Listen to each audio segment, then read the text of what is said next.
Right, I will call the Ridgway Workforce and Affordable Housing Committee meeting to order for Wednesday, January 14th, 2026. Roll call, please. Colin Croker. Here. Kevin Granley. Here. Michelle Montague. Here. Terry Schuyler. Here remotely. Josie Scoville. Here. John Clark. Here. And Beth Lakin is absent. All right, so this is a public hearing with one item on the agenda tonight for this committee. And then number one is consideration of an exception request from Olivia Gundren, grant minimum work standard to be met in San Miguel County. And, Mayor, we have, Eva, here with us, all the way from Durango. So Eva, I'm gonna hand it over to you. You want to take a second to introduce yourself? That'd be fantastic. I'd be happy to. Hi, Eva Hinson, the new Housing Services Director with Home Trust of Ridgway County. So before you and in your packet is an exception request from Olivia Gundrum. I did want to recognize that she is in person this evening. She is here in case you all would like to hear from her or have any specific questions. The purpose of this hearing is to consider a minimum work standard exception request identified through the routine compliance. This was actually the first annual cycle compliancy check at Wetterhorn Community. And so these will be annual biennial between Waterview and Wetterhorn every other year, alternating to do compliancy checks. Through that, Impact Development Services conducted their compliancy cycle through November, ending in December. 13 of the 14 households were found compliant or cured within that time frame. One household was identified as non-compliant, specifically just for the minimum work standard due to employment solely now in San Miguel County. The household did submit and pay the exception fee with that application to Impact Development Services. And Jim Kolnick, the previous administrator, did provide a memorandum for you all in your packet as well, sort of explaining and outlining that before you. And so any other questions for me? Questions? Questions? Okay.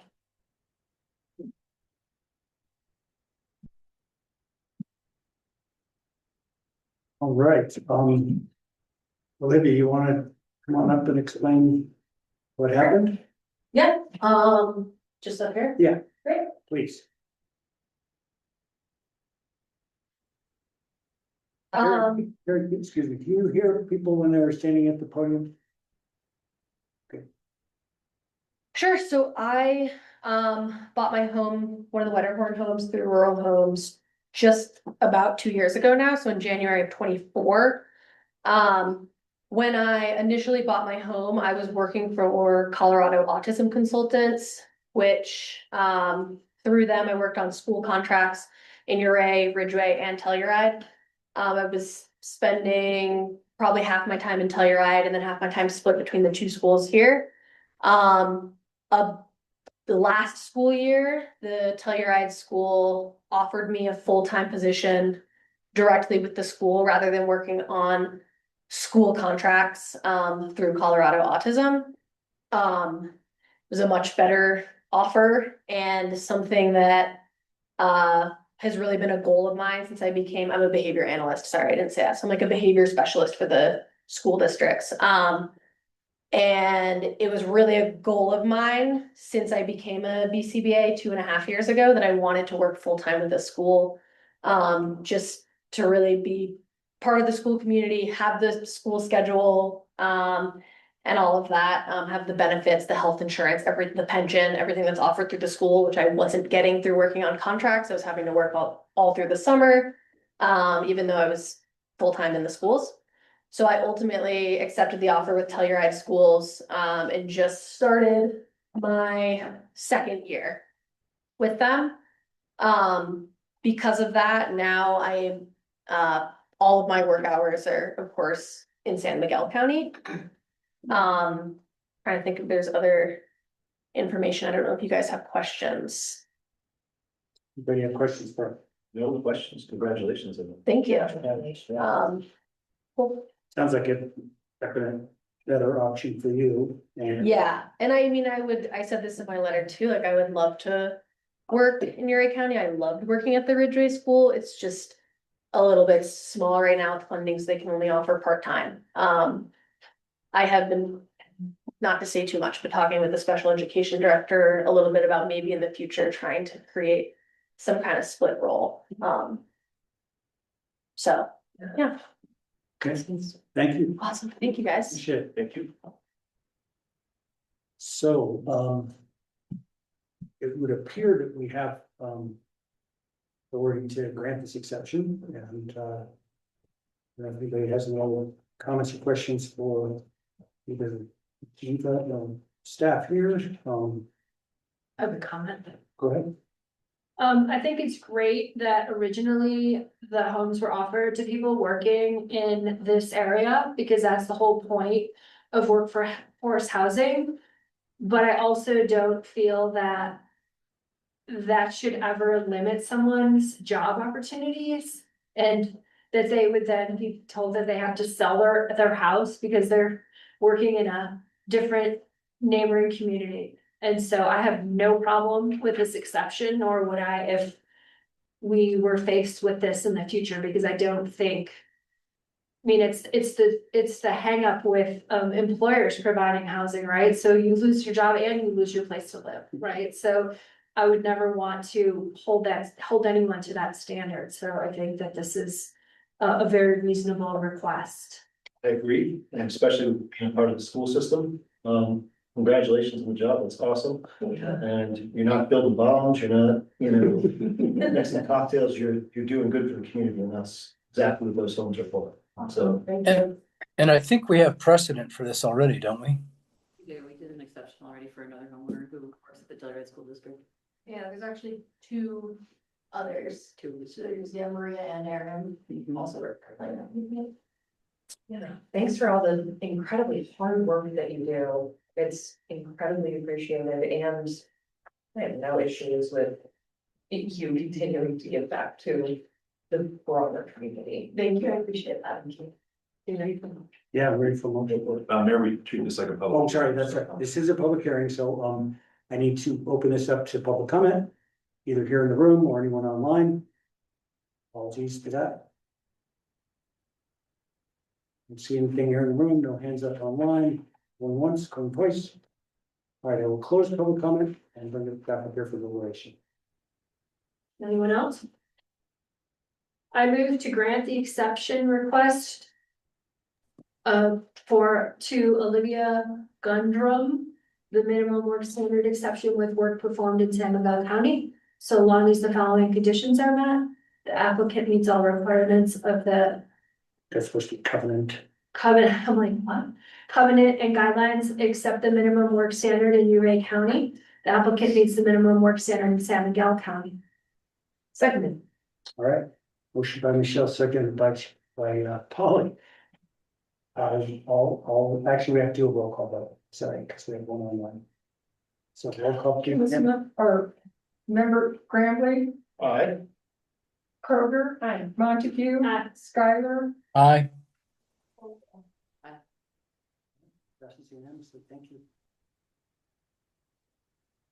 All right, with that, we will close the affordable housing and workforce and affordable housing community meeting. And I need to take a short break before we go to the regular council meeting. And take care of some business, so I will be right back.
Just push.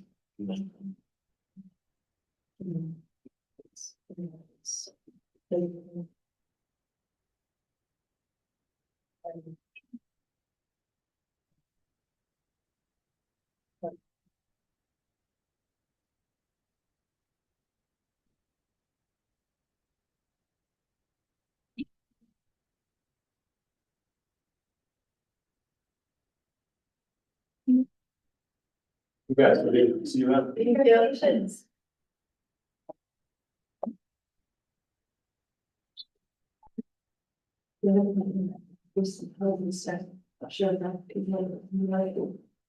Ridgway have people concept.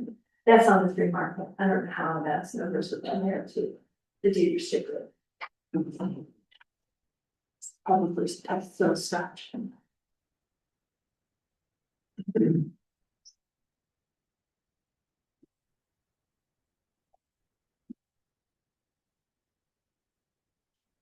I like your start man. Oh, yeah, it's exciting.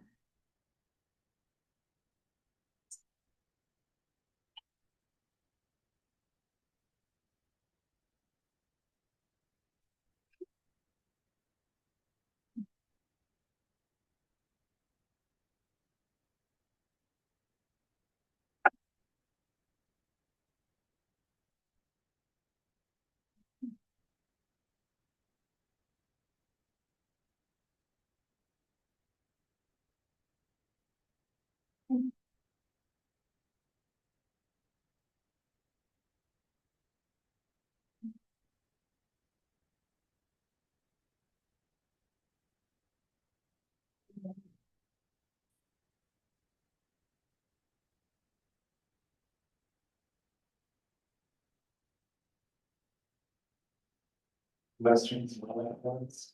Big, thank you. Oh, very good.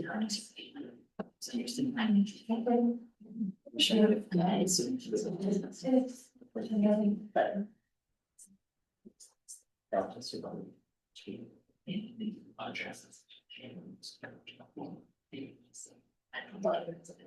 Because it's also sort of that happens and I'm curious. Like we to say. Because those things are some usable persons. Really, yeah. Yeah. I'm trying to finish up.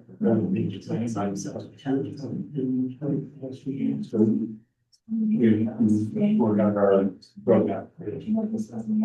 Sure. Most of the equipment. Hey, Kevin, Sure. just FYI, I can hear all your conversations if you care. That's good, thank you. So just in this one. Oh, okay. One. I totally know. Of course. Speakers. And if you guys can. Harry, where are you? I'm in a hotel in Gunnison on my way to pick up a puppy in the New Mexico border tomorrow. Okay, well, that does not look like Gunnison in the background. Does it? Come on, it's the warmest place in Colorado.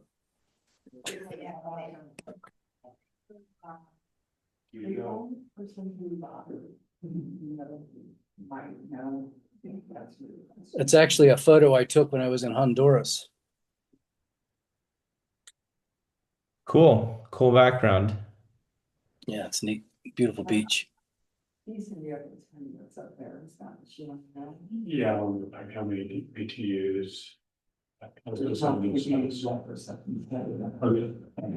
do some investigation. Right, sorry. Oh. Nice to meet you. Thanks for being here. But only reading those. Yeah. I got off work at. 4:45, then that was 8 for good better. Yeah. I read this past a little bit. You really are. I sent him.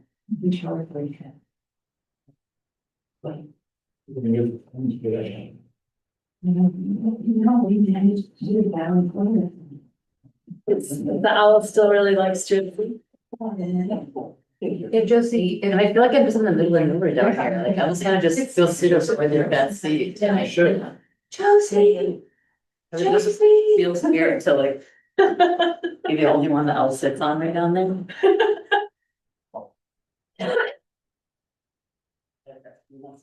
Wait a minute, this is throwing off the whole dynamic. I know. It's just when I sit down there, this owl just sits on me the whole time. If you're still looking at her empty seat. It's looking for me. Where'd you go? It's so creepy.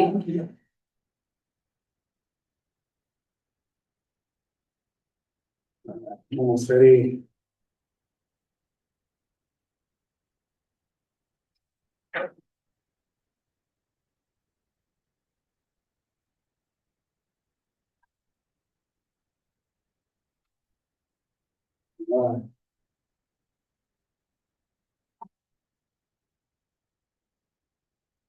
All right, I will call at 5:50 PM, the regular Ridgway Town Council meeting for Wednesday, January 14th, 2026 to order, and ask for roll call, please.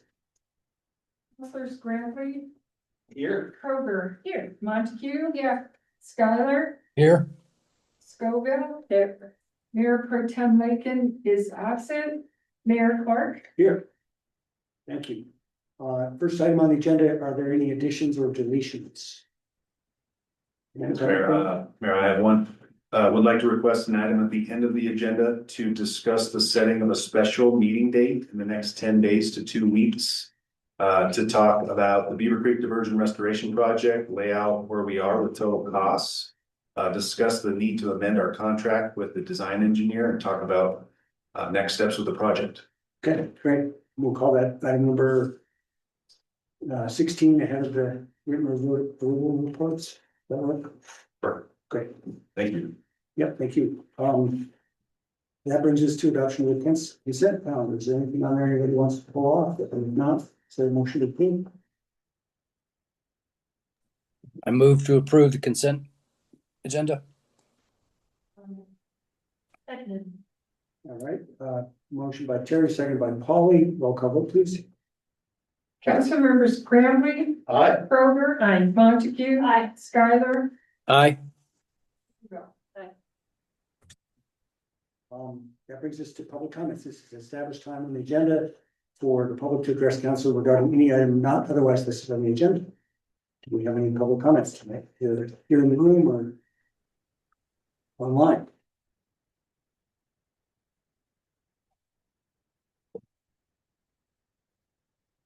Seeing no hands up on Zoom, I will assume that's a no. And that'll take us to public requests and presentations. First up is item number 7, quarterly report from Housing Services Administrator Eva Henson. Welcome back up here, Eva.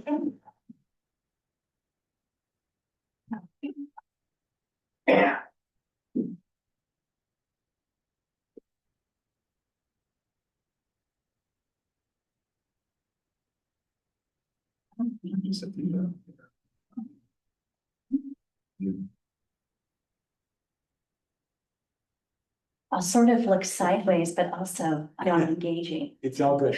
Okay. Hi, Eva Henson, Housing Services Director with Home Trust of Uray County. This is the first report out, quarterly report for Q4 of 2025, so October through December. We will also be going over a look ahead to 2026 with an annual work plan that was also part of the staff memorandum and packet. And together this update and the annual work plan outline how the program transitions from startup to full year implementation. Home Trust's approach to service as a housing services administrator is one of active engagement, responsible management, financial stewardship, and strategic vision, all driven by a fundamental mission to provide and maintain affordable housing and support families and individuals who call it home. Building on the Home Trust mission, our work emphasizes synergy and coordination across Uray County. establishing this foundation for a coordinated effort countywide, bringing together the town of Ridgway, city of Ouray, and Ouray County. Key tools for supporting this initiative include the Department of Local Affairs, also known as DOLA, with the Local Planning Capacity Grant, the Affordable Housing Administrator Intergovernmental Agreement, formalizing intergovernmental collaboration, and shared responsibilities with all 3 jurisdictions, and Proposition 123 Intergovernmental Agreement, establishing additional governance and funding support for housing initiatives. These agreements and resources ensure housing programs are aligned, efficient, and responsive while respecting each jurisdiction's independent decision-making authority. I thought I would include an organizational chart. With the Home Trust, there is a board, there is an executive director. On the left-hand side, our staff. So we have a finance director, a housing services director. We do have an open position currently for the director of development through the end of this month. And we now have a communications coordinator. We also have outsourced various contracted services with our IT, accountant, payroll, property management, and legal. And this diverse team equips us with rich blend of transformative skills, experience, and insights crucial for effective housing services administration. Again, just a quick timeline overview, as I mentioned, the intergovernmental agreement with the Proposition 123 affordable housing commitments was in August of 2023. December of 2024 was establishing the Affordable Housing Services Administrator scope. Then the county applied for the DOLA Local Planning Capacity Grant. That's the regional approach. And then releasing the RFP over the summer. And then selecting and awarding to Home Trust of Ouray County. And officially this evening marks the 3-month mark, actually, of when I was hired and when I started on October 14th. And that is the same date the contract was executed. So I thought that was kind of fun to share that as well. And then as we look into 2026 in coordination with executive leadership, setting up a reporting cadence as part of that contract scope. So the goal ideally will be that I'll come back before you January, April, July, and October. I also presented to the Board of County Commissioners this morning at their work session, and I'll be coming back next week to present and engage with the city of Ouray as well. We talked a little bit this morning about possibly joint meetings to be a little more efficient, depending on what the topics might be at hand, just to coordinate and keep that synergy and alignment with all of the government partners and the momentum as we move forward with the housing services scope. Just again, a brief overview of some of the services that are within that contract. So there's intergovernmental liaison and stakeholder collaboration. A big component is the deed restriction administration, financial management and reporting, program development and administration, Proposition 123 compliance and reporting, as well as resident support services. And these 6 areas reflect the primary responsibilities of the Housing Services Administrator. They also provide the framework for managing the housing services and supporting the countywide program. I have a quick question. Yeah. So you presented that last exception. In the past, town staff would have prepared that. Is that right? No. Somewhat, it would have been, that, whatever the acronym is for the previous item. Oh, impact development Impact services. Okay, So she's replacing that. great. I'm replacing that. where- And then some. And it's,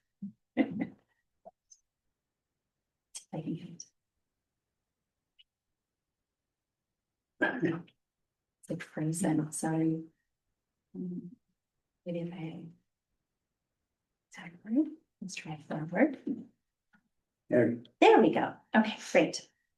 Okay, so I'll highlight a few of the things that were included in your memorandum that I put in the packet for achievements and initiatives, as well as the look ahead. So as I mentioned, for the program development and administration, hiring the housing services director role. Also, I completed a 20-hour online course in November for Fair Housing Specialist, and received that certification the week of Thanksgiving. Revised the Home Trust Capital Improvements Policy. I've also drafted a Home Trust Tenant Selection Policy as we expand into the rental environment, and updated the Home Trust website to add a housing services page to reflect those services as well as my contact information. Deed restriction management and compliance. It was a busy time in December with impact development services. So I had 6 one-hour meetings with the previous administrator from November into December. Our last meeting was actually on December 31st, so that we could transition the program completely over to Home Trust to start effective January 1st. I didn't select that timing, but we worked through that. And so with that process, we actually received all of the electronic files from Impact Development Services so that we could effectively begin the administration. And I've built a deed restriction management page with our IT department mirroring Impact Development Services. So now any resident at Waterview or Wetterhorn communities or any other additional communities, we can add to that page, as well as all of the forms and requirements to run that program efficiently. So that's pretty exciting. Intergovernmental liaison and stakeholder collaboration. As I mentioned, we've set up the reporting cadence for January, April, July, and October. We've also facilitated ongoing multi-jurisdictional and stakeholder meetings to discuss the deed restriction program more broadly, exploring the concept of shared templates and guidelines for all 3 jurisdictions, and also create that process outline and timeline to help guide that project forward in coordination in 2026. I've also had various public meetings I've attended with Planning Commission, as well as the City of Ouray, and we'll be kicking off the Ouray Housing Partners meetings in the new year as well. Financial management and reporting. So a big component with the local planning capacity grant is monthly reporting. So I provide all of our Home Trust staff time that we track. Mine is daily, hourly, weekly. And then we submit that to the county for reimbursement with our invoicing and a monthly summary of activities related to the DOLA grant. That is a requirement for this grant. And then we also have quarterly reporting requirements with the county to do a narrative status update report in the grant portal as well. And that will align with these meetings. So I think it'll just kind of get more efficient as we start to present out and report out the good work that we're doing. Also, we applied for a grant the week of Thanksgiving with the Western Colorado Community Foundation to specifically get software for the deed restriction administration, and we were awarded that in December.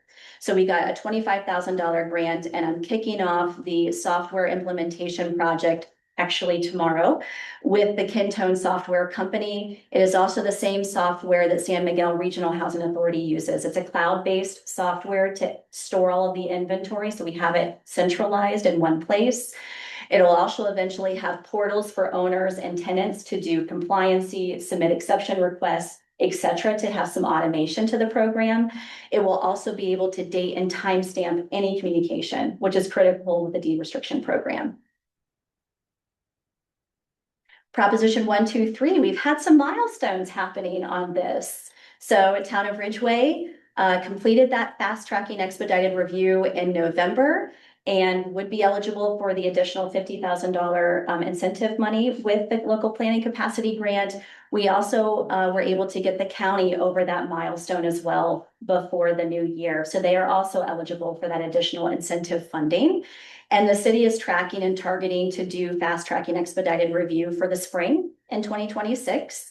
And then we're also working through doing the unit count commitment requirements, as well as potentially redistribution of units that are in the City of Ouray and redistributing those accordingly for the county and for Ridgway to be able to meet all of your unit count commitments. Our goal is Q1 of this year, and I do have it set up with the state as a Ouray regional approach. I have a login for that, and I'll be able to submit all of the documentation to achieve that unit count commitment. My goal would be January if we can get this done. Potentially, we'd be the first in the state as a regional approach. Silverton just got it for their community, but we're trying to target to see if we can do it regionally. So that's kind of exciting. Hopefully we can get over that milestone. It's always good to have a goal. And then resident support services in October, again, Home Trust was selected as a countywide housing services administrator. The program will provide centralized management and coordination of the housing programs for all 3 jurisdictions, assisting residents in navigating affordable and attainable housing programs and resources. And through this expanded capacity, Home Trust will enhance the countywide coordination. Just a quick snapshot for the financial overview. This is also part of the reporting requirement for the contract out. So the current projected cost of the entire project is $240,000. The grant award was $192,000 with a 20% local match requirement. Per the intergovernmental agreement, that percentage, the 48,000, would then be split out, divided by the 3 local governments as we start to sort of invoice and get reimbursed, et cetera, with that process. So year to date, out of the funds, the grant funds are the $17,342.25, the local match, and then the year to date total. Remaining project, I think I'll just continue to carry this slide forward for you all in synergy with the other government partners so that we can just use the same format as we track. One of the things that we've set up with the county, though, is flat monthly fee billing. So it's able for us to forecast that out as well as predict actual year-to-date costs. It's a much easier approach for the reporting. So this slide won't change that much other than the dollar amounts. And then a look ahead. So as part of the packet, we provided a thorough work plan for the Housing Services Director. This will be the first full year, so we'll have a lot to learn probably this year. And we'll be coming before you with any recommended changes as we move forward with this, but I don't anticipate anything changing with the scope of work and the contract itself. Supporting Proposition 123 compliance and continued multi-jurisdictional and stakeholder collaboration. Establishing that predictable reporting and invoicing and performance metrics, as well as maintaining the coordinated, efficient, and responsive countywide program. And with that, I put up my contact information. Wanted to open it up for questions or comments as well for you all. I know we have a packed agenda, so I wanted to be efficient with my time. Thank you, that's great. Anybody have questions for you though? No questions. That was a great presentation. Thank you. Thank you so much. Yeah, I'm glad to have you on board. I'm astonished at how thorough it was, and that, like checking all these boxes, like nice work. Thank you. Great. Well, I'm glad to be on board. Welcome. And I'll do my best to be in person, but I think there may be some chances where I might have to be a little virtual, but really wanted to do my best to be here in person, at least for this first report out. So it's nice to see you all and virtual. It's very nice to meet you in person. Thank you. And where are you living now? I live in Durango. In Durango. Yeah, I reside in Durango. I have a family, I have kids Right. that are in school. You'll Yeah. come back and forth when you need to. Yes, I'm coming back and forth when I need to. I'll be here next week, like I mentioned. I'll be here for the open house for the community housing regulations as well with Angie Kemp. So you get to see me again. Great. Yeah, great. Okay. Well, Thanks again. welcome from afar. Mayor, if I can jump in, I just want Yeah. to say a couple things. From a staff perspective, really excited to have Eva on board now. As a representative of the Home Trust of Erie County, this is a long time coming. If you think back to when the IGA was put in, the initial IGA was put in place, I think in the later part of 2023. But I want to give a shout out to IDS and Jim Kolnick.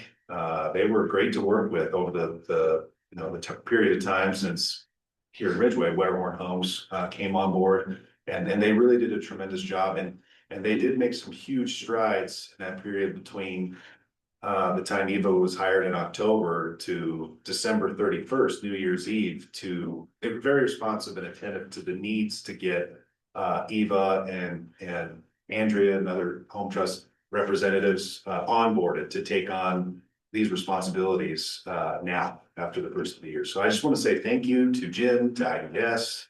We like working with them, but we're excited to have Eva on board. Thanks, that's well put, Preston. We talked to Jim to give him our thanks as well. Let's see, that takes us to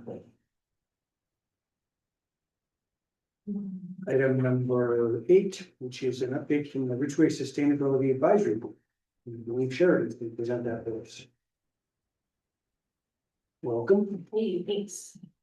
Hi, everybody. I'm Sheridan Ribbing. I'm a member of the Sustainability Advisory Board, and I'm here today to represent us for a quarterly update. So last year was the first year that we started doing work plans and goals and reporting to y'all, and we just want to also say thank you on behalf of the board. We're all really grateful for your guys' support, your advice, your ideas, and especially we're just proud to be part of Ridgway as a whole with winning awards and everything. So I'm just gonna go over a little bit of what we did last year on our 2025 work plan. And briefly mention the idling ordinance. I know it's number 12 today and we'll get to it later, but just an update from our end, and then also go over our goals for 2026. SAB got together, we put all of the work plan items that we want to go through this year. And I just want to briefly go through each of them on the slides and get any of y'all's ideas or input or anything that you have for us as we work through that. Because of course, you know, Sustainability Advisory Board, we're here to support Ridgway and y'all. Okay, so these are the work plan items that we did last year in 2025. And so there's some check marks for the ones that we were able to complete, and some arrows for the ones that we're continuing this year, a few X's on things we kind of abandoned. Last year we had a lot of ideas, a lot of goals, and we also had a little bit of a member change as well. One of our members had to leave, she had a baby, and you know, there's some term lengths that are ending soon too. So anyway, last year we had a lot of ideas, a lot of goals, and we're really proud of ourselves. We got through at least half of them. And we plan to continue with at least 2 of them. Of course, the idling ordinance is kind of right here on the cusp of the years because we're still finishing that hopefully this year, or you know, abandoning however we move forward. Yes.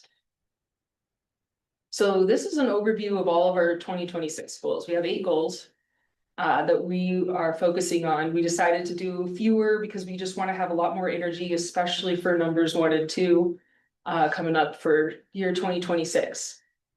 And so, of course, you can see 1 through 8, finish the net zero roadmap, support the local impact accelerator grant if it's awarded. And then the town and community electrification, that's more of a policy item. There's the festival waste reduction, outreach and events. We did the EV ride and drive last year. And we also did that ribbon cutting, and we really like getting out in front of the community and talking with folks. And so we want to do more of that. And we want to keep looking at composting and also start looking more into water conservation, soil health, and renewable energy as art is also a fun idea from the board. Okay, so this is one of like 3 or 4 slides that have all of our goals on them. And I just wanted to stop here. They're pretty self-explanatory. This is the first one.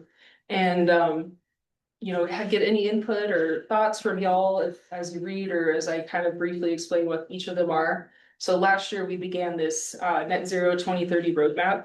And so a couple of our members spent a lot of time looking into how the town's energy is spent fossil fuel wise, and taking a hold of all of what that is and looking into ways that we could possibly electrify it.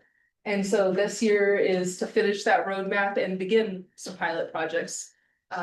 Those are just a few ideas that we have there under action items number 3. So like an electric trimmer or an electric mower, things like that, we're going to look into possibly doing.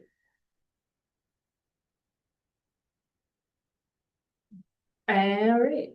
And then the next one we have is the local impact accelerator grant. Of course, we just want to support the Ridgway Town Council and Ridgway as a whole in any way possible if that is awarded. So more to come on that. For number 3, the town and community electrification. This is more of a policy item.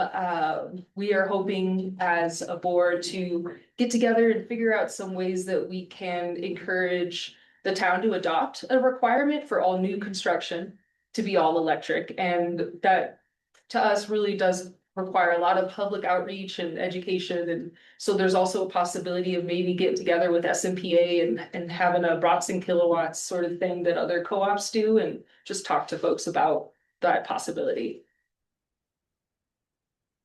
For number 4, we just want to keep working on the event and festival waste reduction. I know that town council and Ridgway in general is already doing a lot to reduce waste and already has in the past. We just want to keep that going forward.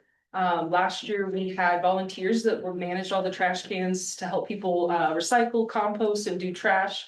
We want to keep doing that. And we also just want to make sure vendors are using anything but plastic, mostly if it's compostable too, that That's our goal. That would be really awesome to just have like zero waste at these events, like y'all are already doing. And then for number 5, like I mentioned, we want to do more community outreach, get in front of folks. For the event ideas, we would love to continue the EV ride and drive that we've been doing. Possible watts and kilowatts with SMPA and maybe even electrification open house where people in the community who have electrified their homes, like some of the members on our board, they open up their home and people can come tour and it's maybe a fun event like that. And then the last 3 goals that we have for the year, thank you, Preston, are to continue looking into a composting opportunity. This would just be something, we know that composting is going to be available for folks to do through one of the companies in town that they could have come to their house and pick up compost. But if there's a way to make it like one free pickup spot for the community for those who aren't interested in paying for that. Also looking into water conservation, soil health, maybe create a xeriscape demonstration installation. And then number 8 is more as just sort of looking at this year. Obviously nothing would be installed. We're just excited about an idea of like, maybe it's like a big flower statue that's got solar panels or a roadway that's covered in panels or just something different because Ridgway is an artistic community and we just want to look into some ideas, some grants and see what's out there. And that's the end of it. Great. Do you guys have any questions? Questions? Questions, thank you. Okay, thank you again. We appreciate y'all's support. We Thanks, appreciate Sheridan. all- Definitely. Okay, so now any public comment, anybody in the room here on Zoom have questions for Sheridan? About our sustainability efforts? Right, seeing none, that leads us on to item number 9, which is an update from Ridgway Area Chamber of Commerce on business community outlook. John, welcome. Hey, thank you. So everybody's aware of the strike, the shutdown, and how polarizing it has been in the region. I'm not here tonight to talk about that as much as I am, how is it, if at all, impacting Ridgway businesses? So in a very short period of time, oh, thanks, Chris. Which button do I hit? Middle or the advance? You're on the right. All right. So I had a couple businesses reach out to me. I sat in on the Telluride Mountain Village Joint Council the night before the strike ended, and I listened to what they're doing, and we're not that community, but we still feel the effects of that community. So I tried to jump in and think, what can I do? What can the chamber do to help businesses, if anything, if businesses even need help? So what I'd like to run through with you guys, these items, an overview, what businesses are saying. We put out a survey just not even that long ago, a few days ago. Share some of what I learned from the Telluride Mountain Village meeting. And if help is needed, what is that? And what does it look like? Because frankly, I personally heard so much, I've heard of so much damage in Telluride. And then I've also heard from business owners here through the reaching out to the chamber that it was just something, if nothing else, to bring up with you guys as possibilities and things we as a community might do together to help these businesses. And then at the end, some people may show up. I know I've seen Paul is here and a couple others that will speak about how they've, if at all, experienced an impact or a decline in traffic because of that. Because I view that as all of this is important to Ridgway business. So overview, some businesses have suffered 13-day shutdown. Our ACC, we've been working on, like, as you guys know better than I, we always try to figure out what do we do in shoulder seasons and how do we help the businesses in the times when there aren't as many people coming through. And this has been like a catalyst. The strike, in my view, it's like pouring gas on an already going fire. So my goal with you guys is to have this be a starting point and just learn if there is help needed and what does that look like. So one thing I've heard clearly, some businesses are just fine. Like I even had one person respond to me and she said, do we really rely on Ridgway business? And that right there was a red flag to me because some businesses don't. Like my son's boss, Tom Bennett, my son's worked for him for 3 years. Tom's fine in terms of his business because it goes outside of this region. But I just keep getting calls and texts like, what are we doing? What's going on? And I don't know, first of all. I don't know how long this is going to last. I don't know who it's going to impact. But as my role in the chamber is like, how can I jump in and help if there is or was damage done? So some of the common themes that I've heard, first of all, recognize and acknowledge that there is some damage being done for some businesses, not all. And I'll show you guys data from a survey that I put up this past week. A lot of trickle down impact when hours are cut, people aren't spending money here, and it just causes a literal trickle down. And not nearly the extent as Telluride and Mountain Village, but we're still in that pathway between Montrose and them. So it's something that we should at least be talking about. Significant number of business rely on Telluride traffic. And one thing that was really profound to me, and again, we're not a complete destination market. We rely more heavily on our locals often, but a loss in the trust of tourism in the region. And if all of a sudden people aren't making reservations, they aren't doing their $12,000 ski trips to Telluride where they swing through Ridgway and hang out, or maybe we have something going on that they participate in. I think it's something to consider for you guys and everybody to talk about.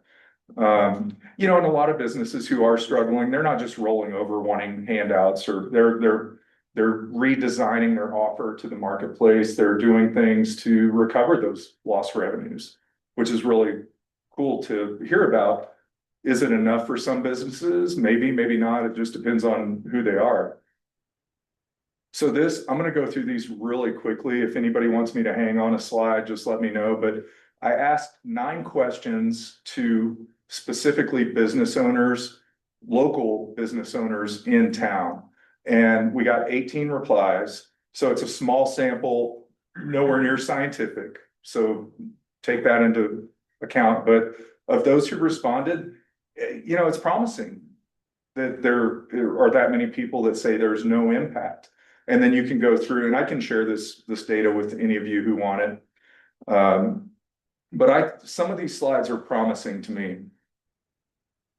How many employees do you have? The people who responded had anywhere from just them to over 30.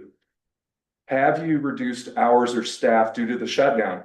I love seeing that no, because a lot of personal conversations and text messages, I would have expected that to be lower than it is. And so again, I think that's promising. How many employees do you have, or have you reduced or eliminated hours for? Seeing that green bar, none, that's great. And then there are 5 others who have had to make reductions. This is one thing that I found interesting personally, because a lot of people emailed me and said, well, do we rely on Telluride business? My gut response is, I would think so on some level, but yes, the yeses on that were, almost 80%. So again, purpose is just to share what I've learned and continue to try to learn with you guys to maybe make a difference or be helpful in the future. Do you see yourself needing economic support for the next 3 to 4 months? This was really interesting, split 50-50.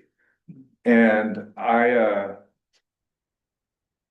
wasn't expecting that based on some of the other answers. So there are a lot of different angles, different ways to perceive this, but some people say they need help. And how long do you see the impacts from the strike lasting?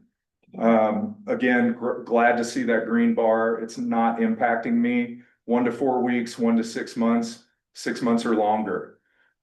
So that's, I think significant data, even though it's only 18 respondents, those are all business owners and leaders in this community. So this question came from watching the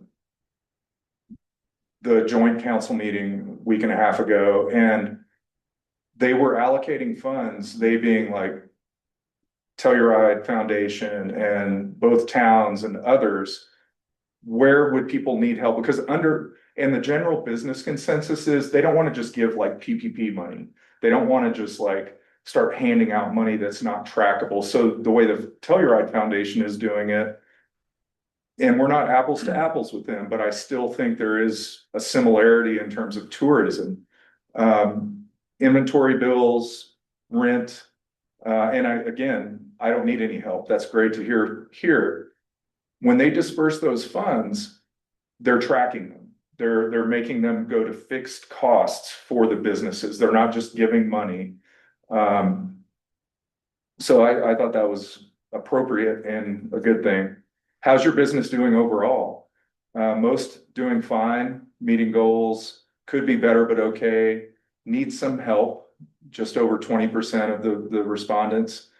And nobody said not good, which again, another bright light, I think, to shine in this survey.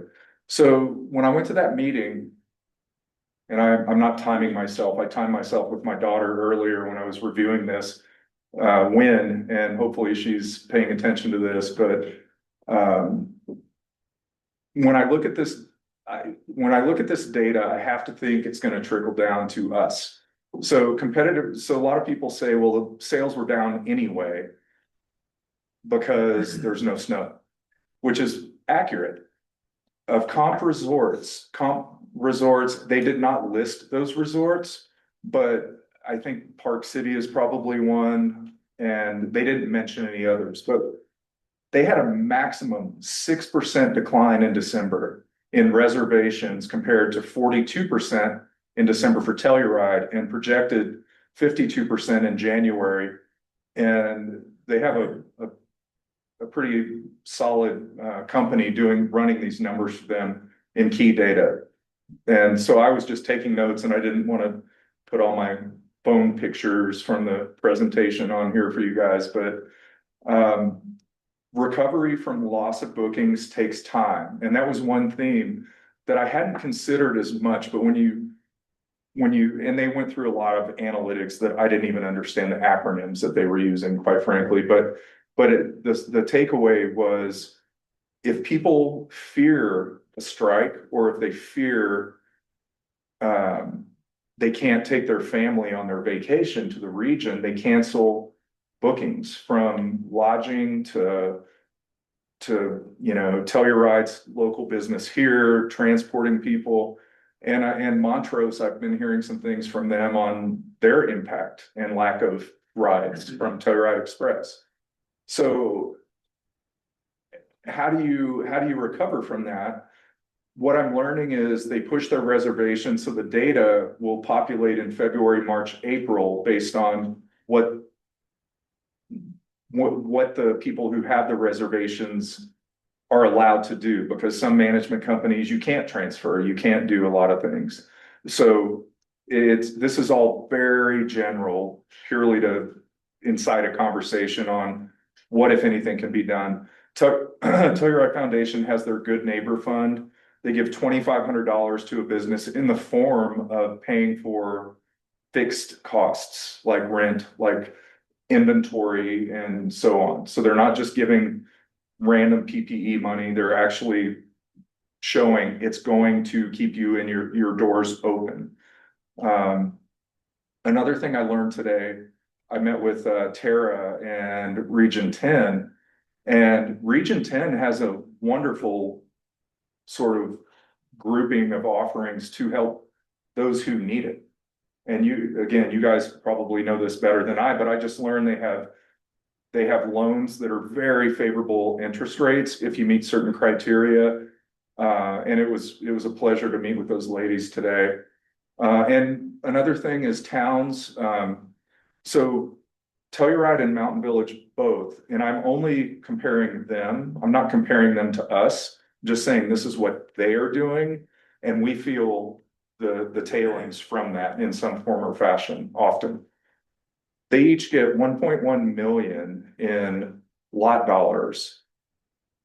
What their town councils are doing, they're reallocating and increasing the percentage, and don't hold me exactly to this because I'm literally was just taking notes and pictures during this meeting, but I found it interesting that they're trying to use some of those, they're trying to increase some lot dollars and then they're pulling away from other buckets to kick off tourism.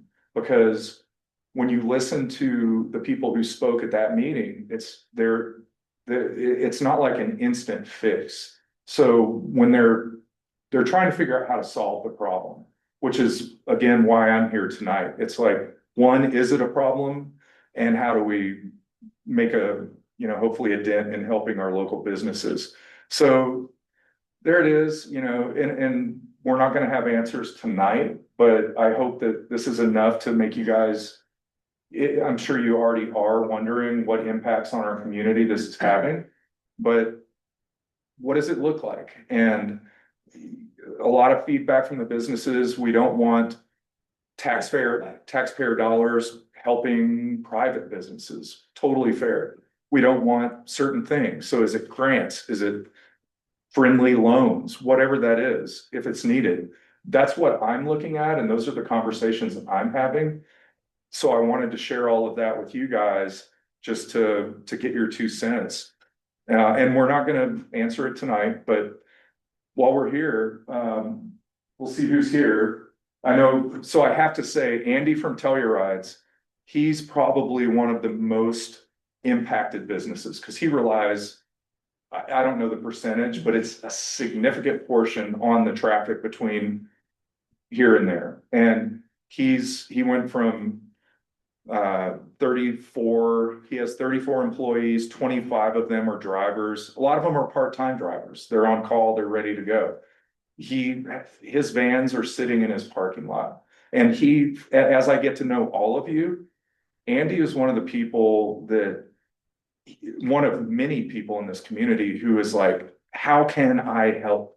What can I do to help with all of this? So I think it's important to talk about, his loss of business, and it's almost indicative of lodging across the mountain there. And I don't have the answer. I don't know how to bring it back because it is going to take a new campaign to get people to start coming back to the region. So do you guys have questions for me? I'm going to invite Paul up here to speak. I already have shared Andy's comments. I've talked to so many business owners and the opinions are broad. Like Tom Bennett, he doesn't need any help right now, but if the damage done causes property values to lower, it might impact him because then his business might not he might not have as many opportunities. And others in construction, maybe if something like this happened again, long-term impact could be something to at least pay attention to, in my opinion. But Questions for John? First, you have a question? Thank you for attending that meeting. yeah, it was fascinating. And it was contentious. Paul, you want to come up here? And so Paul is the GM for Mountain Market. And I've reached out personally to many people like Paul who've become friends where I try to learn like what's going on. So one of our biggest businesses in Mountain Market, what does that look like from your perspective? I want to thank the council first. Mountain Market here in Ridgway. Yes. I've been with Mr. Hill for 9 months. Came in out of Texas and run stores throughout the country. The impact, I knew it was going to come. Since we're the main thoroughfare there, we depend a lot of that breakfast traffic to stop by, so you can see that the impact did ding us a little bit. On the backside, though, we're getting a lot of tourists rolling in, head up to Telluride. They go up there, come back. So we were geared up to Ridgway. There's a lot of Ridgway. I talked to Brian, owner of Duckett's, and they were they got pretty good traffic up there. So in the upside, we did have people coming in shopping us, which was a relief because it was kind of touch and go there. I mean, we did get dinged a little bit. Was it concerning? Yes, but we always plan ahead and we look forward for spring break and our tourist season that's going to roll in. So on the upside, a lot of those folks that did go, they came back down and were of course disappointed. They want to go skiing, but fortunately, they go up to Ouray to do some activities out there, you know, which was a blessing. So did it impact us? Yeah, but not as much as what I thought it was going to do, you know, so that's a positive. So now we want to get with the chamber and see what activities we can do for the tourists coming up to offset the other business owners that I reached out to and you know, I try to hit every restaurant in town just to get feedback and you know, they have soft sales, you know, it's common. It's gonna happen, but I think if with the chamber, we start doing activities, we're gonna plan on doing more activities outside the store and hopefully coordinate something for the businesses on that side of town. It should hopefully stimulate any revenue we did lose. Was it a lot? No, but still it affects the town, you know. No sales tax, you lose some sales tax based on some of these businesses, so we just gotta move forward and learn by other. Of course, there wasn't that much snow out there, but still, how much that would impact another town impacting another town. So it has dinged a few businesses. And I heard from a couple of chefs up in Telluride that shop us that one gentleman lost 30K worth of business, you know, but you know, it's just that's what happens when there's a strike, you know, but hopefully now it's been resolved. So hopefully we'll get for better weather and more traffic in that way. So I'd like to thank the council. You know, if there's anything you guys need from me, just holler. We're just down the street. We like to support the community. So Yeah, thanks. Appreciate it. thank you. Thanks, Paul. Thank you. Yeah, and so you guys know, Andy was gonna, from Tellurides, was gonna speak with you guys, his son's 6th birthday. I told him, you know, I can answer any questions for you, I've talked to you enough. And again, some businesses are doing fine. And I'm not here for an ask, there's no call to action other than to open a conversation on if help is needed. Maybe it's not, maybe it is, how can we as a community help? So. Thanks, John. Anybody else in the audience have comments or questions? I have a question. Sure. What businesses, what types of business did you give the survey to? So the survey is anonymous. I sent it out to every business on our email list. Well, can you say restaurants, construction? As far as the survey, I can't, but I can tell you who I've talked to. I think that some of the businesses, well, like Andy at Tellurides, they're impacted the most.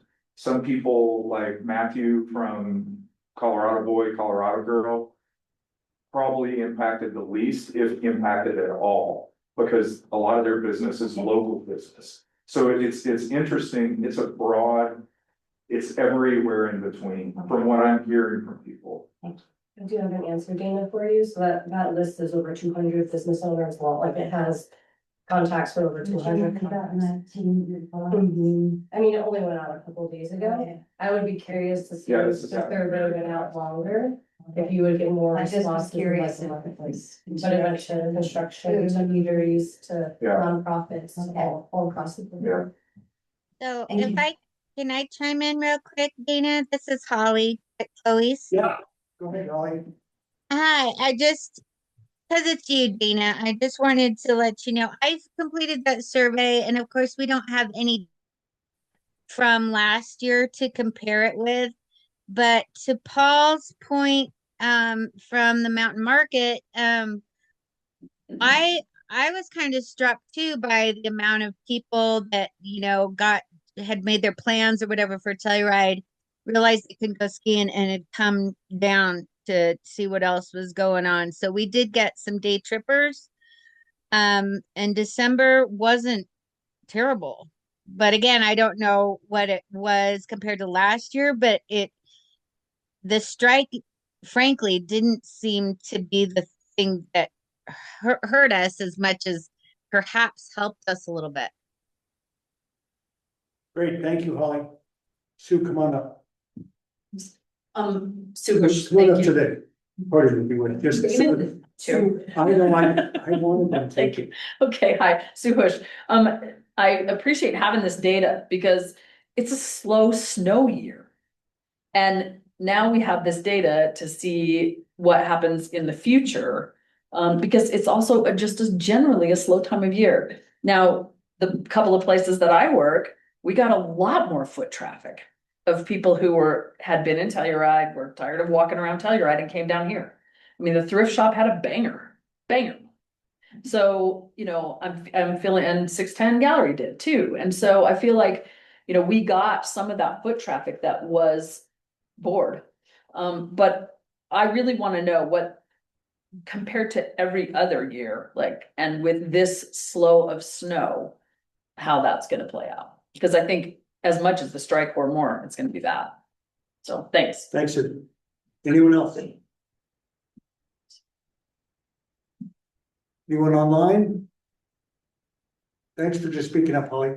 I guess one thing I would throw out is, I just watched a webinar this afternoon from Mountain Towns 2030 that was specifically targeted on just how bad winter is this year and the projections for it probably repeating this kind of poor winter to come. And that scares me way more than, what happened. I mean, obviously the strike was hard on a lot of people and a lot of businesses. Some people lost their jobs, people lost hours. But I think the bigger picture issue is lack of snow potentially going forward, and we have to restructure what we offer to people who come to visit, based on that. So that's, to me, again, I'm not gonna come up with any answers tonight, but as far as things to think about, that's a big one. Add to that, John, I read that the snowpack in Colorado is the lowest in recorded history this year. In all of Colorado. And then all over the West.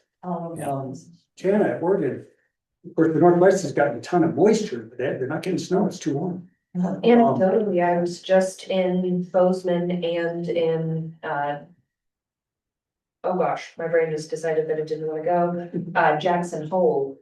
And we were there for a week and a half and drug our skis all over the country and we're not able to ski them a single time. It was 60 degrees in Bozeman.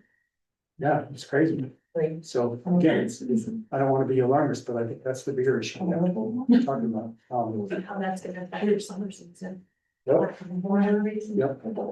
So anyway, thank you, John, for bringing this to us. Lots more to discuss. I see Tara's online and I'm sure there'll be more conversations with Fuse and joint economic development efforts between the town and the chamber.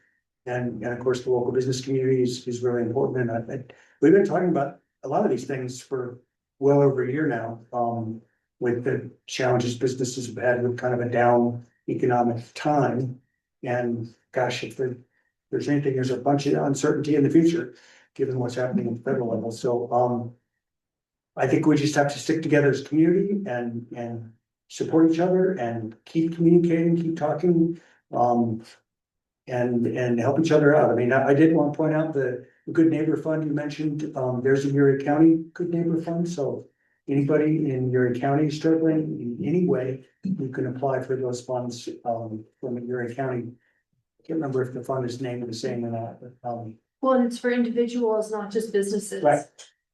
Exactly. So okay, enough on that one. Anything else? Thanks, John. Thanks, everybody. Thank you, Jim. All right, we do have one public hearing tonight. Item number 10 is an application for a tavern liquor license for Colorado Coffee LLC. Member Matthew Byer, DBA Colorado Grill Coffee, location 620 Clinton, and I think Pam's going to take us to this one.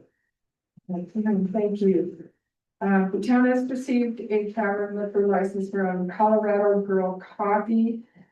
The member and shareholder is Matthew Byer, and the premises are leased at 620 Clinton Street. The trade name of the business is Colorado Grill Coffee. Any approval by the council would include licensing the sidewalk on the north side of the building for outdoor consumption of alcohol. The issuance of a revocable encroachment permit, place tables and chairs and serve food beverages, including alcoholic beverages, on the sidewalk facing Clinton Street, will be presented to the council as the next agenda item. All the required documentation has been received and all fees have been received. And Matthew is not available to be here. He asked if I could represent him and I said I could do that. And asked what his intentions are with the license. All I could think of to ask him. He said that he's looking at for a license to use for special events and when dinners are going to be served at the restaurant. Okay. Any questions for Beth? So she's representing Mr. Byer on this one. And I'm just assuming everything you just said is everything you know. Yeah. So just dinners and special events. I asked him and that's what he said, and that's what I wrote down. Okay.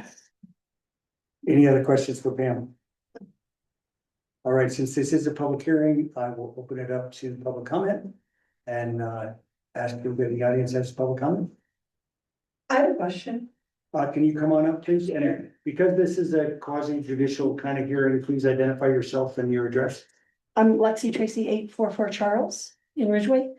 I'm just wondering, because he's a coffee shop, will he be serving liquor when he opens at like 6 or 7, whatever time he opens? We'll take that question and then we'll ask staff to answer that. At this point, public comment is just comments made to us that we can answer. Oh, okay. So No, that was it's my not a give question. and take. I'm sorry, the Okay. formal process is kind of weird, but that's the way it works. Nate, Howdy. So with him, name and location, please. Eighth and Lock, Ridgway, Colorado.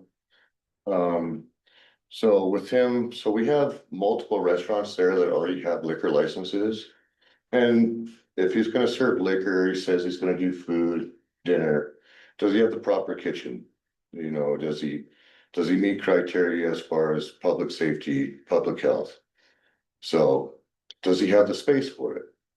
And so, and my understanding through the talk of town too, is that his current liquor license at the Colorado Boy is not under his name yet.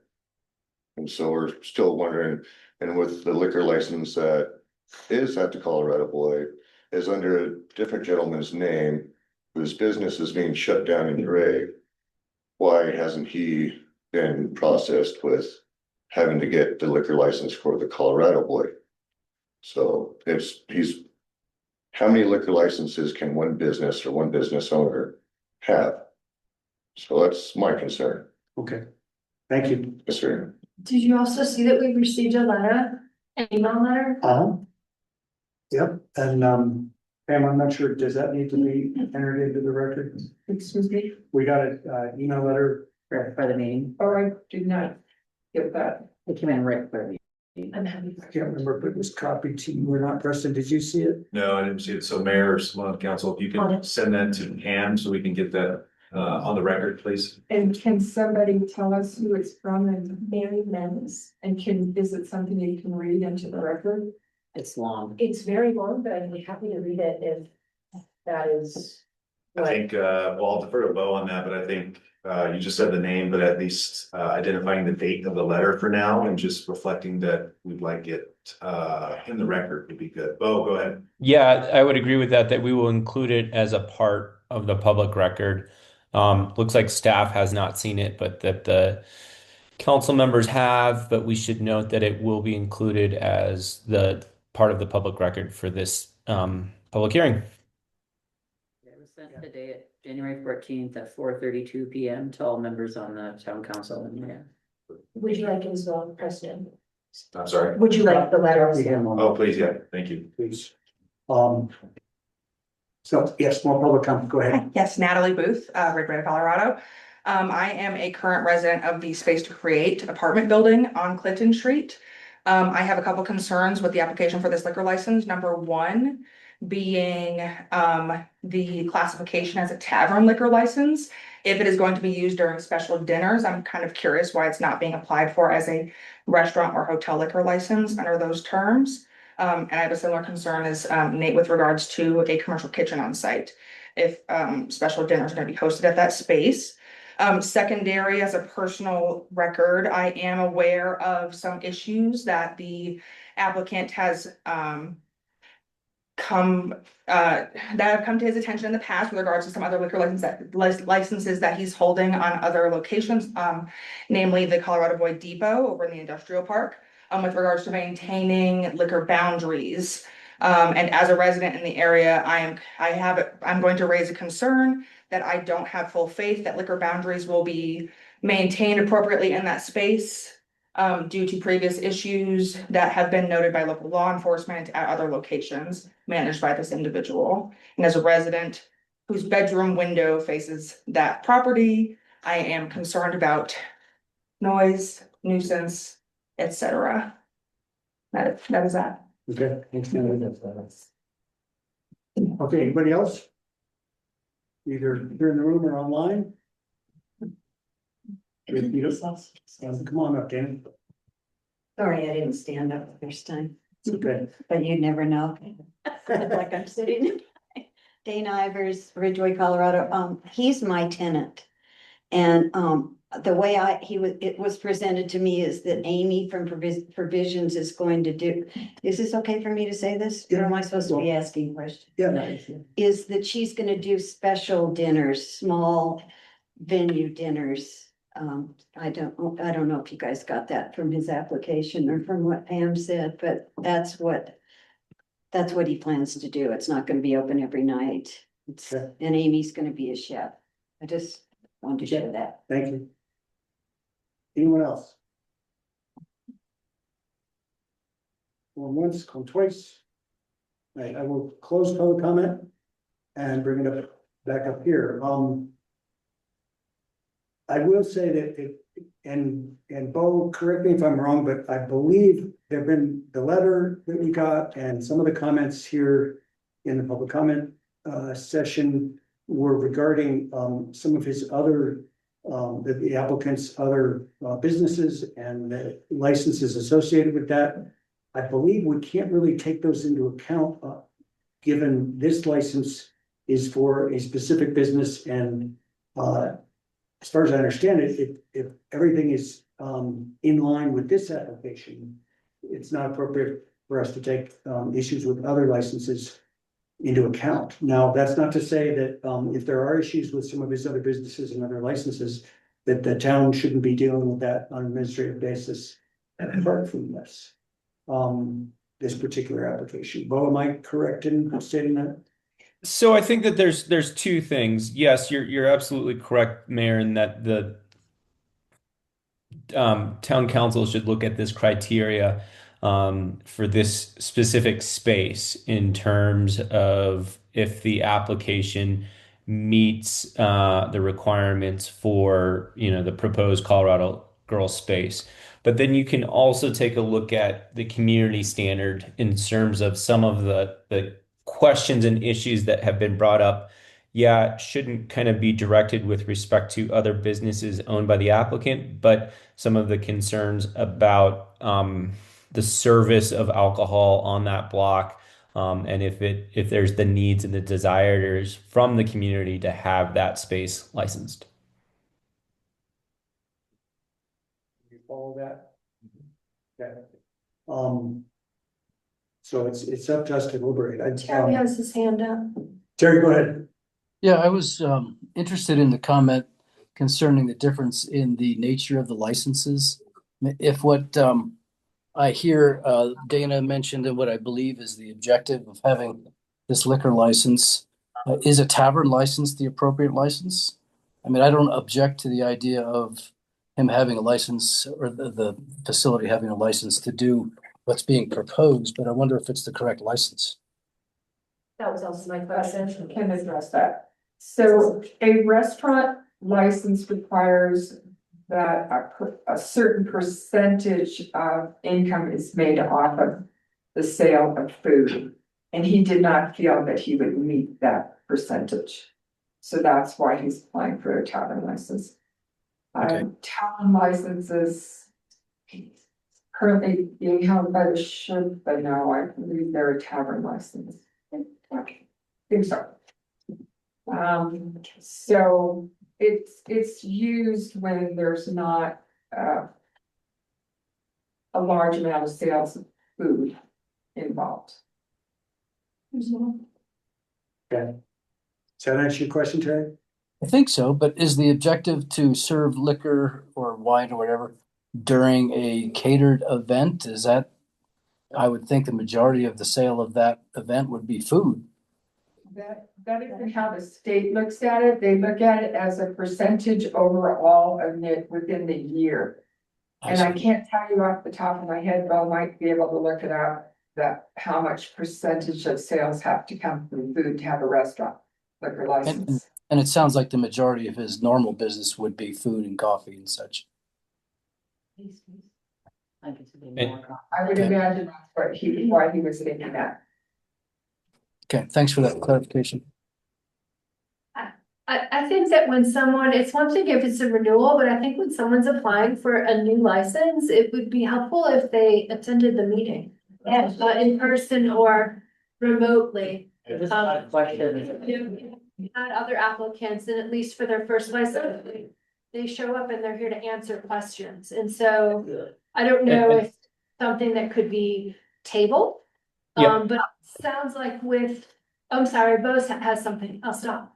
No, so I think that just want to kind of emphasize that the council has three options here. You can grant it with conditions, you can deny it, or you could table it if you felt like there wasn't adequate information based on some of the concerns that have been raised this evening. Thank you.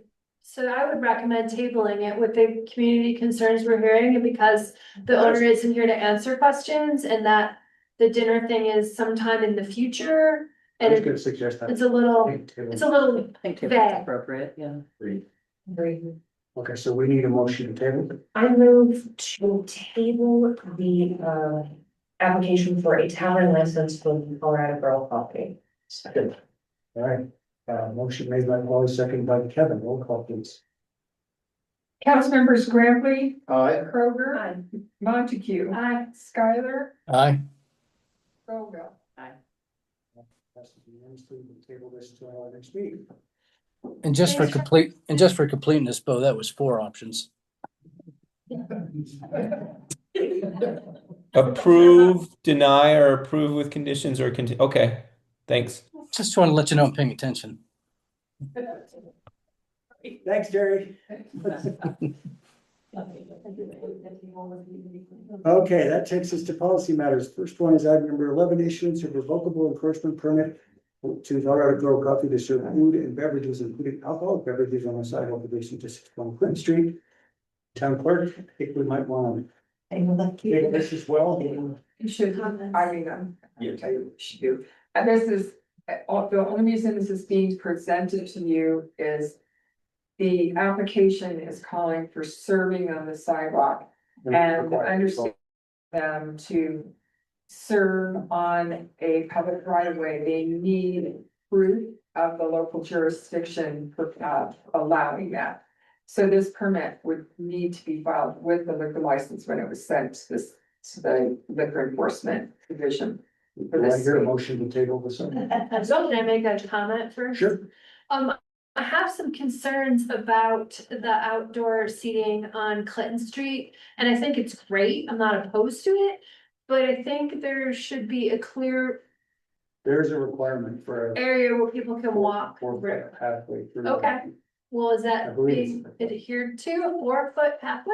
Yeah. No, it's within this permit, it's, I think it's 6 feet of passageway, oh. I don't have the whole thing here, you would have it in front of you. It's the exact same permit that every other business on that street has. But off the top of my head, I think it requires a 6-foot passageway. I thought it was at least 4, so 6 makes Is sense. it might A be. minimum of 6 feet of open pedestrian passage that is contiguous to adjoining rights of way shall be available to the public at all times. And your point is that there are some existing districts that probably aren't quite like tacos and beer isn't maintained. Well, and also there's a wood corner that I don't believe is maintaining that either. And I think that it's important for people to be able to, I think it's great to have tables on the sidewalk, but it's Agreed. also a sidewalk. It'd be good. So we have some administrative review issues that staff's hearing us bring up, and I think that they will follow through on. And I'm happy to table. I understand that this is attached to the liquor license. Yeah, I need a motion. So moved. Do I need to say? Second. Oh, we need a second. I second it. Okay, motion made by Kelly, seconded by Michelle. Roll call, please. Councilmembers Graham, Aye. Kroger, Montague, Skylar, Aye. Boville. Aye. Passes unanimously, thank you. That takes us to item number 12, first reading of ordinance number 02/2026, amending chapter 15 of the Ridgway Municipal Code concerning vehicle idling restrictions. Preston. Yeah, thank you, Mayor. So at last month's meeting, you all decided to table this ordinance, requested the Sustainability Advisory Board put some more thought into the regulations that were drafted and initially proposed, and consider all the various points, concerns that got brought up at the last meeting in December. Just highlight some of those points and concerns that came up. One was the need for diesel engines to warm up and reach full operating temperature before driving. I'm paraphrasing, but that's what I captured in my notes. Another one was whether the restrictions should only apply to vehicles idling on public property and rights of way. Another one was if the prolonged or unreasonable period of time for idling should be more than 2 minutes. Excuse me, should be more than 2 minutes or more within any 1 hour period of time. And lastly, if the proposed restrictions should only apply at or below a certain temperature. So again, just trying to paint a picture and jog memories as to some of the points and concerns that came up at the last meeting. The Sustainability Advisory Board met last week to talk about these various points and concerns. Unanimously agreed to modify the restrictions as you have before you. That now clarify that the restrictions would only apply to vehicles idling on public property or rights of way. To be clear, that's the only change that's been made since the ordinance was before you in December. So it was reflected in that way. I also want to mention that the Youth Advisory Council discussed this on Monday, and they were generally supportive of what's before you.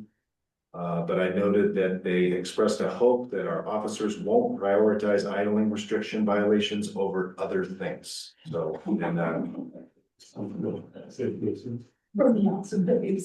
happy to answer any questions.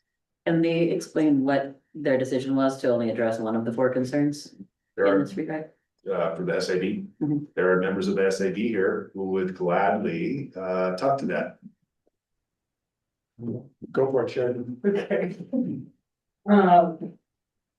Should I come to the meeting? Yes, please. Just so we can hear you. Oh, okay, I'm now.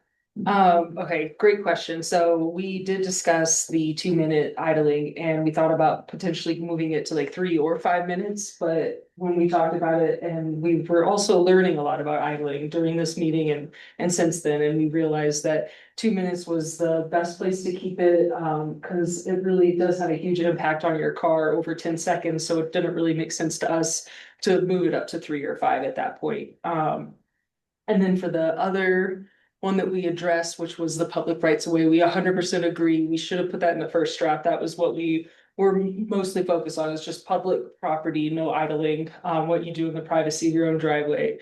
We, of course, as an organization, we do want to encourage folks in town not to idle in their driveway. We have learned a lot about how it's not good for your car, diesel or gasoline powered, and also the air you breathe. And we also talked about the diesel thing. All of us were really grateful for that feedback. And when we got together last week and talked about it, we actually learned that that only really applies to like very old diesels. And we had some personal anecdotes of folks with diesels, and they said that really isn't a huge problem. If anything, it's just better to start your car and drive, we learned.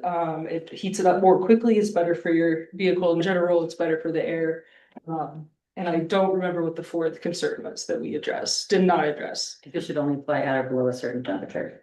Oh, yes, we did discuss the temperature, but we felt that it might be sort of a slippery slope if we were to talk about only cold, or if it's hot too, and if somebody wants to start the car for the AC, and we thought that could be helpful, especially in the cold times. I know personally, I like my car to be warm when I get in it, but after learning a lot of this information, we realized that maybe it is best to just keep it at, there's no temperature stipulations involved in the ordinance. And we want to share a lot of information as well on our website and with the public. That'd be really helpful. Education would go a lot further than an unenforceable ordinance. And I'm still concerned about this just being people calling in their neighbors to complain on stuff. I mean, that's my biggest concern. I'm not Or saying that we should all be idling and whatever, but I'm just concerned about. We're gonna have to just see how that plays out with neighbors, but to add to what Sheridan said, we are planning on putting the benefit of some of the sources of data that we found on the SAB website, which is linked to the town council website, in support of the resolution. They also, to address the older diesel vehicle, a block heater is a clear solution to that. That maybe at some point, maybe during the course of the grant we get, we could have incentives for block heaters that would help offset the cost of trying to achieve that objective. But Terry, what I was saying, because, like the interruption, I'm in the middle of a thought here. And so what I was saying was my concern is more about passing an ordinance just to have an ordinance, but it feels like this is more an education issue with even the SAB saying they learned a lot about why idling isn't actually good for vehicles longer duration, like as we used to be taught in the 80s or 90s or whatever.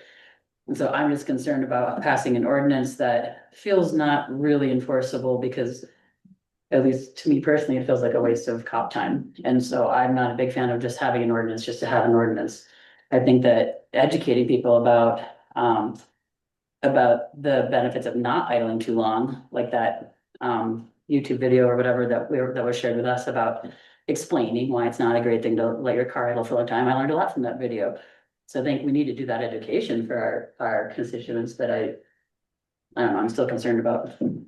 And I didn't mean to cut you off, and I understand your perspective, and I think we did discuss this, and I think it was the position of the SAB that the ordinance whereby it's likely not going to be enforced in any dramatic way. If it becomes an issue of neighbor versus neighbor, we'll have to address that. We haven't seen that other than the one example that was brought up last meeting.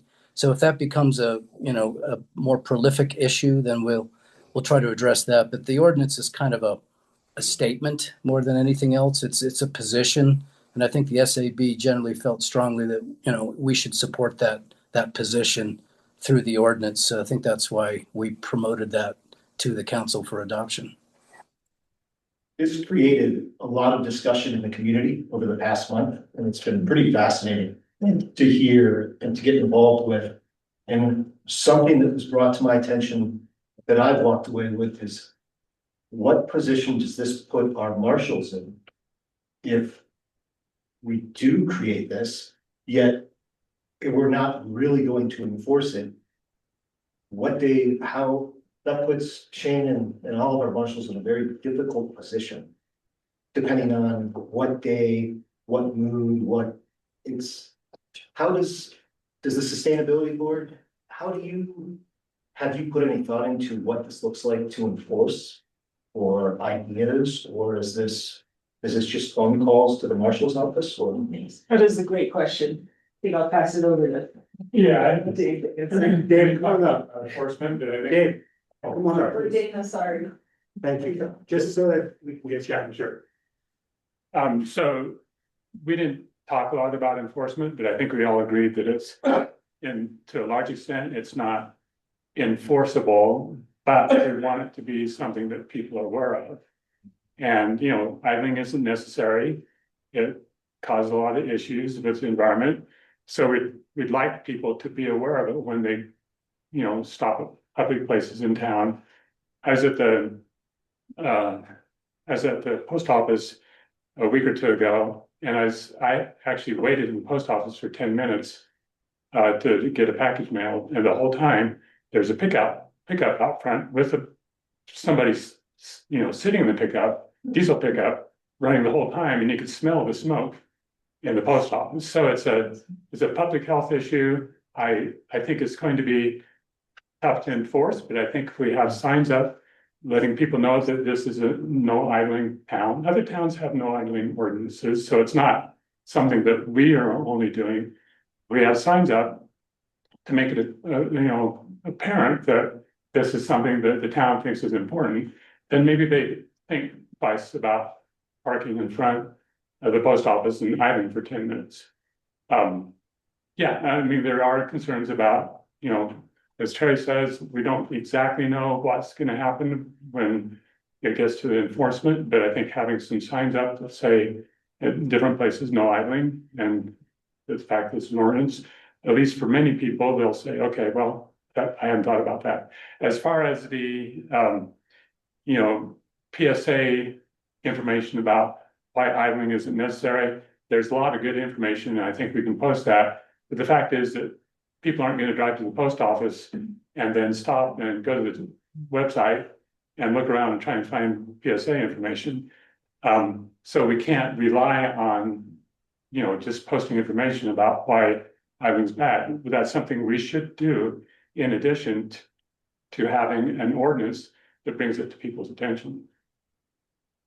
You know, I would add to that it's a demonstrated fact that when a policeman's on your tail, you slow down, or if there's a policeman parked on the edge of town, you slow down. So just having an ordinance in place may be enough incentive for most people to pay attention to the issue. And we do understand that currently it's enforcement by complaint. And so I would suggest that, you know, from my position as a councilman, that we pass this, we see where it goes. And if it becomes a big issue with you know, neighbor versus neighbor, or having multiple complaints to the sheriff's office, then we can readdress, you know, this aspect of it. But I believe, you know, it was a unanimous vote. Well, it was a unanimous vote by the SAB to request that the town council adopt this ordinance. How much idle-free Ridgway signage do we have right now? I know we've got the banner. It's one at the post office. Yeah. We're looking at putting one by the post and something that actually says it's an ordinance. Right now, the banner doesn't say it's an ordinance, just says it's an idle-free town. So it's, you know, it's a step. There's other, we have precedent from other communities where they have posted signs that claim it's an ordinance. And that kind of adds a little weight to it. We have a few banners, to answer your We don't question. have a few. I'd love to see one go up when we get the banner across the highway. You know, and that's something, I would love to see a bigger information push to people who pass through town. I'm not sure this is what we would. My concern is, it's great to add the public right away, but, and I see that Bama's not here, and he spoke very passionately at the last meeting. But the problem would be that if you don't have a off-street parking, then your vehicle is still in the public right of way. And so there's like a lack of equity, like someone with off-street parking is gonna be free to idle the vehicle, but if they don't have our off-street parking, then they can't. So I have an issue with that, and I don't know that there's a way to word it, that it would be, you know, like, how do you say the post office are in front of businesses, but not like in front of your house in the morning? I don't know where that line is, but I'm surprised. I was sure that he would be here tonight to address this again based on his comments last month. There is a state idling standard. Just fun facts. Yeah, Yeah, just. I think it only, do you know about the state? on items? I like cursory, but I don't know that I have it memorized. Yeah, just curious how it feels. I feel like at one point somebody brought that up and that it mostly applies to commercial vehicles and not to private vehicles. Are we looking at? I'm looking at it. Yeah, it's a owner or operator of a covered vehicle shall not cause the vehicle to idle for more than 5 minutes within any 60-minute period, except as authorized by subsection 2 of this section. There's some exemptions. Who's a covered vehicle? Shane, are you aware of that there's a state statute? Yes, I think we would, oh, I'm sorry. I haven't read it in a couple of years. I mean, we're having concerns over that, people were bringing up concerns over the idling and us being idle free. And so we were looking into it and I read it, and it used to be 15 minutes. In an unoccupied vehicle was what the state statute, and they've changed it to 5.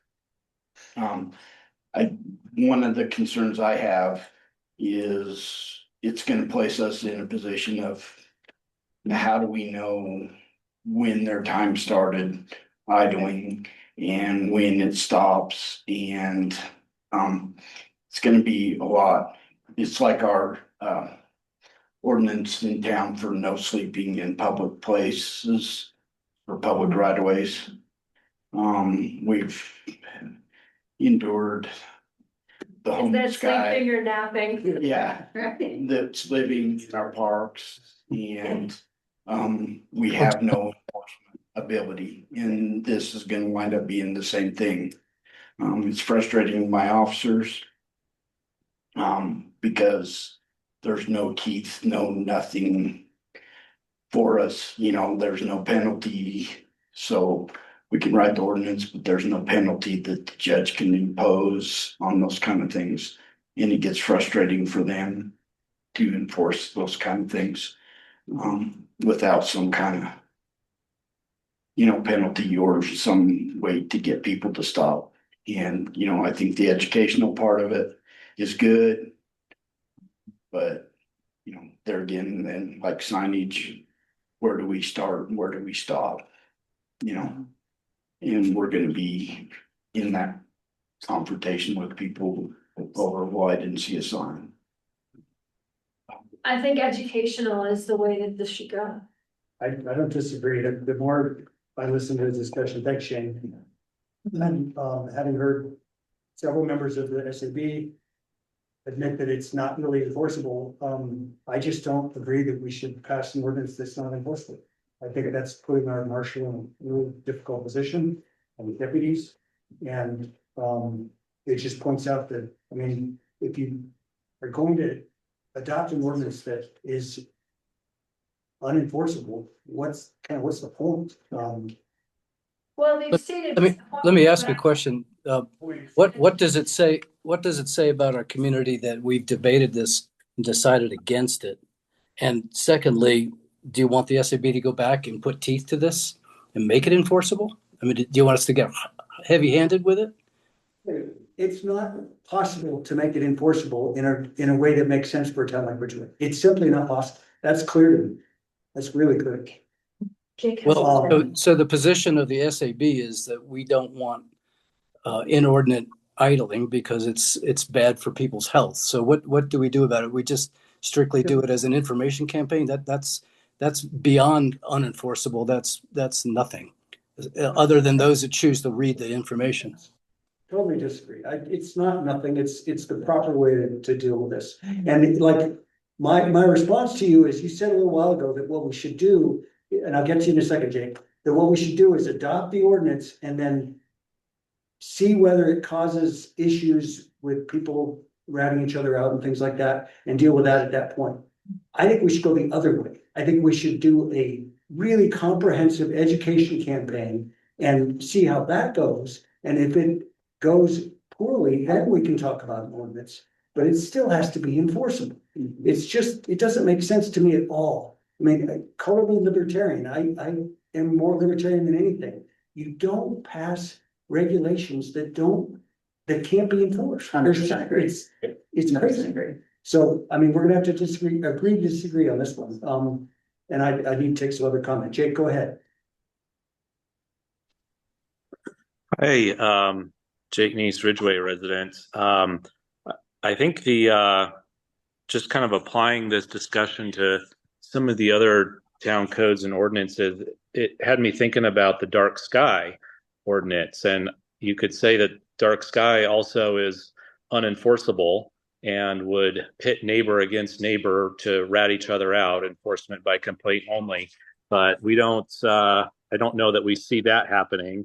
And I also see that the town and the community has largely gotten on board with dark sky. So I think we've got that as an example. I think there are some other examples that are maybe unenforceable, but that, you know, people who want to go along to get along will go ahead and do it.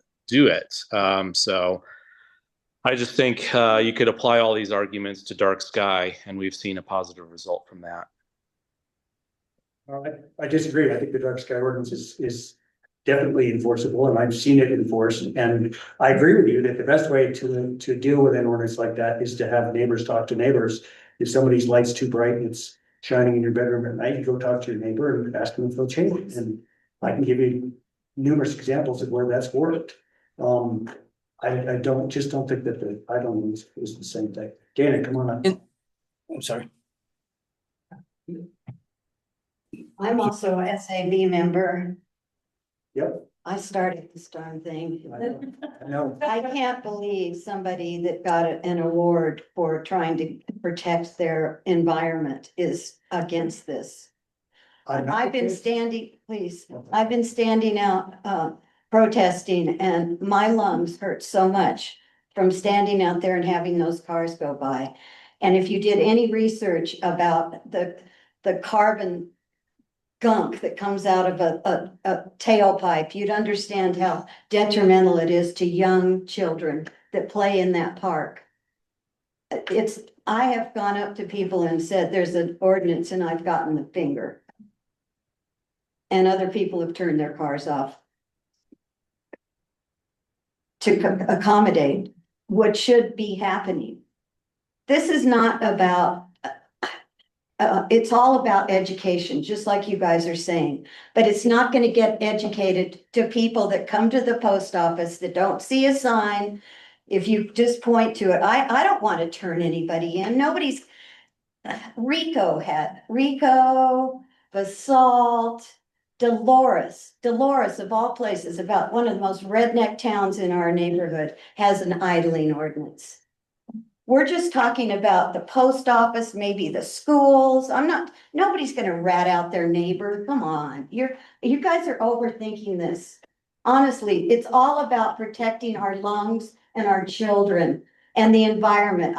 If you guys watched that YouTube video, you would have seen how much carbon is spewed out by cars that are idling. And I actually I brought stuff for you guys. I think most of us did, but. Yeah, it's pretty But impressive. saying that we don't want to pass a non-enforceable ordinance is not saying we don't support people not idling. But we support. But it's agree with everything. It's a paper tiger if it's not an ordinance, because people are going to continue to give me the finger.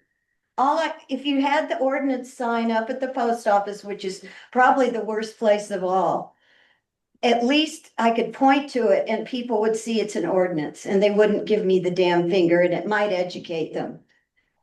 I just can't believe someone that received an award is shutting down something that's spewing carbon into the environment. Dana, John, I just can't agree believe with that. you on all those points. I just want an ordinance that's enforceable. Why? What if there's a compromise to enforcement, and this is more addressed to Shane than anybody else? You know, Shane is absolutely correct by saying that his officers are going to be burdened with having to approach people and say, hey, you're idling, this is an ordinance. And they say, what, arrest me? No, what Shane and his officers could say is just pointing this out. It's an ordinance. We don't have any enforcement capability here, but I'm just pointing that out, period. So they enforce the education more than anything else. And then I'd like to mention, because we mentioned this in our last SAB meeting, maybe something that we had some input to the town monthly about things that are happening, because things are happening so fast, like with the electrification and the net zero. Like that YouTube link that some of you watched. That would be fabulous to include in maybe the town manager's monthly report that goes out in an email, so people actually get educated on how detrimental it is to actually idle your car. I mean, it was fascinating what I read. I couldn't believe it. Yeah, I've never thought I'd know about carburetors and oil heat temperatures and blah, blah, blah. A lot of what was in that video doesn't apply to older vehicles, is the other. I know, It's all if very- you have a carburetor, you have to heat it up. Another thing is that people believe that turning the car off is detrimental. And that's one of the reasons people leave, or they want their heat in their vehicle. That's one of the reasons that they idle at the post office. Yeah. And that junk goes into the door of the, because most of the people that idle are right there at the door. John, you need to think this over before you say. We are thinking it over quite All right, strongly. because, I mean, it's all about the environment. It's all about carbon going up into the sky. I understand. And people's lungs, mostly Which children. results in no snow for the ski resorts. Chris, Bo's got his hand up. Thank you, Mayor. So, just a couple of things. I would remind everybody that we need to kind of refrain from the back and forth and have recognizing the floor in terms of who's speaking. Two, I'm not in the room, so I can't get kicked under the table from Shane or from Preston. But might I suggest some type of compromise here in terms of staff working with the police department and maybe exploring things like idle-free zones, so certain blocks or areas within the town where there might be idle-free, provided that law enforcement feels like that's a more enforceable aspect of things, instead of a blanket-wide approach in terms of public streets. We're focusing on some of the areas of concern. I like that idea. I like that. I like that idea. And I want to make it really clear, I don't think anyone up here disagrees with the idea that we need to reduce idling. That's clear as bell. It's how we go about doing it. And to pass an ordinance that is just a straw dog, this doesn't make sense. We need to have really comprehensive, broad education to explain to people why idling doesn't make sense. And I think that will go a lot farther than having an ordinance that simply can't be enforced. So I'd like the idea of maybe doing I like the idle-free idle-free zones. zone. Absolutely, should be the post posted office would be the downtown. first place. And the schools. Yeah, School parking absolutely. lots. Preston, what's your, I honestly, I really hate to throw this back, table it again, but it's probably better than just not passing it at all, because I know there's strong feelings about that, and I respect that. But it sounds like it probably needs to go back to staff and the SAB and try and find a way to structure this in a way that fits the conditions on the ground and the people in the town that need to be educated about it. I think just passing this ordinance tonight is not gonna accomplish what we want. I really don't. So what's the thought up here about, Let's- and Preston, are you open to taking it back to that level, talking to SAB and the Marshall Department? We're trying to come up with some tweaks that'll make it more enforceable. So I guess I need clarity on what you're talking about, if you're talking about taking the ordinance itself, or if we want to concentrate more on developing a more comprehensive educational campaign, which we already have a good foundation for an educational campaign. Explore the idea of idle-free zones and what it would take to enact that and reinforce that. So I guess that's what I'm looking clarity. Well, we could look to SAB free zones, like obviously I've heard the post office and the schools, like absolutely. The coffee shop, yeah, like. I'm not in favor of it. I just need So to figure out. doesn't that bring up the same issue? Say we create idle-free zones through an ordinance, don't we have the same enforcement issue? Even zones. I don't think there should be an ordinance even if it's zones, That's- but I think having very clear zones with lots of great public education about those zones, that's gonna do more. So that's my question too, is, and well, maybe you can answer this with your suggestion. Do the idle-free zones adhere to some sort of an ordinance, or is it just adhering to some sort of signage and education campaign? I'm trying to get. your thoughts. So if I may, I think you could do either or, right? You could do an idle-free zone that is kind of advertised or demarked as such that's not enforced. I think you could, under the zoning code, put forth an idle-free area. I'm not in law enforcement. That being said, I am the town prosecutor, so we would need to work with the police department. But in theory, I would think if you put forth a non-idle area and somebody's idling in that area, you're not looking at the time frame components of if they've been idling for 2 minutes or something like that. It's whether or not they're idle. It's more of a yes or no question. So in theory, it could be more enforceable. Quick question. What does our banners say right now? That's idle-free Ridgway. So Don't kind be of idle, don't be kind of- idle about clean air. kind of implies the whole town is an idle-free zone already. Preston, your mic is on. All right. There you go. Well, I mean, Terry, I think that the thing that what kind of our point of argument here is Ridgway is an idle-free town. We don't support idling. We don't want people idling. It's how we educate and enforce that. I like the idea of, and I actually think Bo's onto something in terms of putting it into the zoning regs that say places like in front of the post office, possibly even in front of any of the businesses downtown, and the school parking lots. Those are places where people aren't. No, I totally get that, and I don't mind the idea of a zone. I guess it just brings back the same issue. If we're already, Barry, sorry, you are interrupting way too much. It's- Please let people finish before you start talking, okay? I'm sorry that there's a lag in the conversation here. I can't predict. You need to wait for a gap in the conversation, okay? I wasn't done.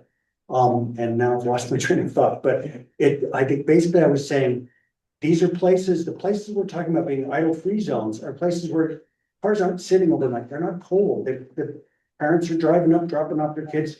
This is an idle-free zone. Do not idle here. Do not idle in front of the post office. That's way more enforcement, right? Shane? Yeah. Let's do that. Let's go down that angle. And at the same time, on a parallel track, let's do some really strong outreach to the whole community about the facts behind how bad idling is. I mean, what I'm most proud about Ridgway is that we don't do it like everybody else does. We find the right way to do things, the creative way to do things. And that's what I think we're coming up with here, a better solution that isn't just gonna be an ordinance that we can't enforce. Does that make sense? I can tell you're not happy, Dana, but I think we can find a solution that does work. If you have Not just have fun with it. So in absent a motion, I think staff has a direction, at least some direction penned here, provided that everyone's nodding heads and everything. And maybe not everyone. Dane Ivers, Ridgway College. I don't think it matters about the enforcement. You guys are overthinking it. It matters about me being able to point to a sign when some little old lady is in her car and say, we have an idling ordinance, and she'll go, okay, because it's an ordinance, instead of giving me the finger because I'm bugging her at the post office. And that's exactly what we're trying And to. turning cars off, and how are you gonna bombard people with education? Because that's what you want to do.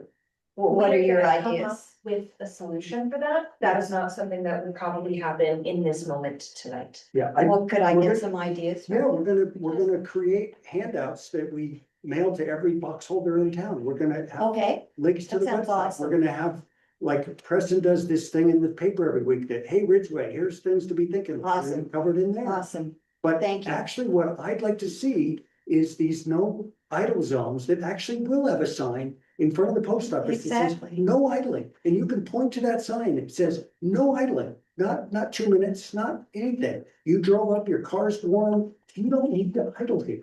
And I think we can do that in a way. Maybe through the zoning code, we'll let Bo and Preston and Shane figure that out. But I think we can come up with a more creative solution that actually is enforceable. Okay. Okay. Thank you. Thank you. And I saw some nodding over here that you guys could see how maybe that could work. I mean, there's work to be done, obviously. And I apologize that this is kicking the ball down the road a little bit, but we're not like gonna just forget about this. We're gonna deal with it, but we're gonna deal with it in a way that actually makes more sense and is enforceable. So I like it. Yeah, that's a great idea for that. I think that's a great way to move forward. Great. And thanks everybody for this discussion. It's been really interesting. Terry, I'm sorry if we got into it, but I think we can find a solution that meets your goals, but is actually enforceable. So anything else on this one? I think being upstream of the issue before there's any weird neighbor stuff, before people are flipping people off, like, let's get it actually worked out. Yeah. So it will actually work for everyone involved. Great.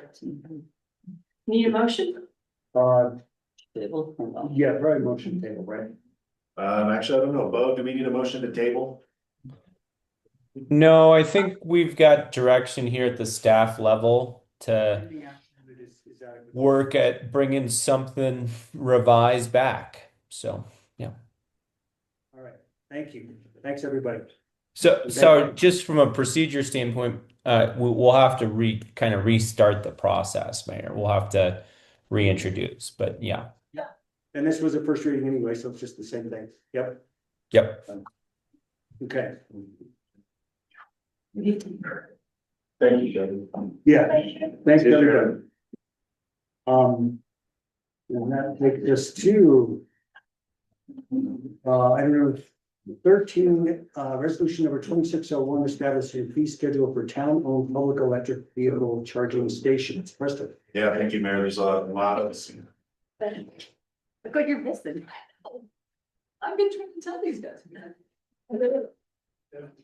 More entertainment can you have on a Wednesday? Hey, Preston, before we start this next item, I just realized you're Antonio, right? We have our brand new county administrator here, very kindly showing up to just see how we operate. You've got a good taste tonight. I did, it's great. Thank you. He's the new county administrator.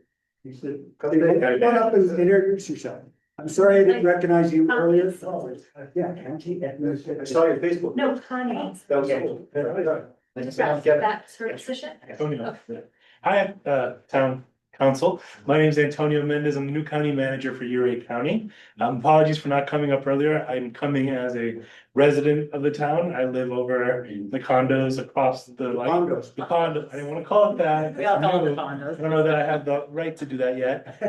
But just want to thank you all. Preston's been fantastic and sent me over a very nice email welcoming me, and we have a meeting scheduled here very soon. So just thank you and looking forward to being involved in the community.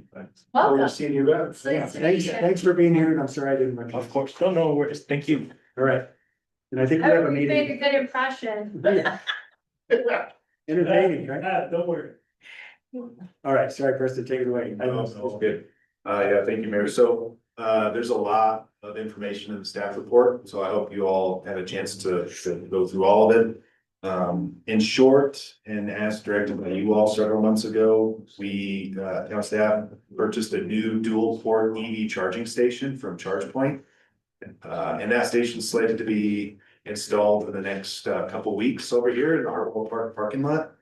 So what we're requesting of you all now is to establish a formal fee schedule, which is before you in the resolution for the new ChargePoint EV dual port charging station once it's installed.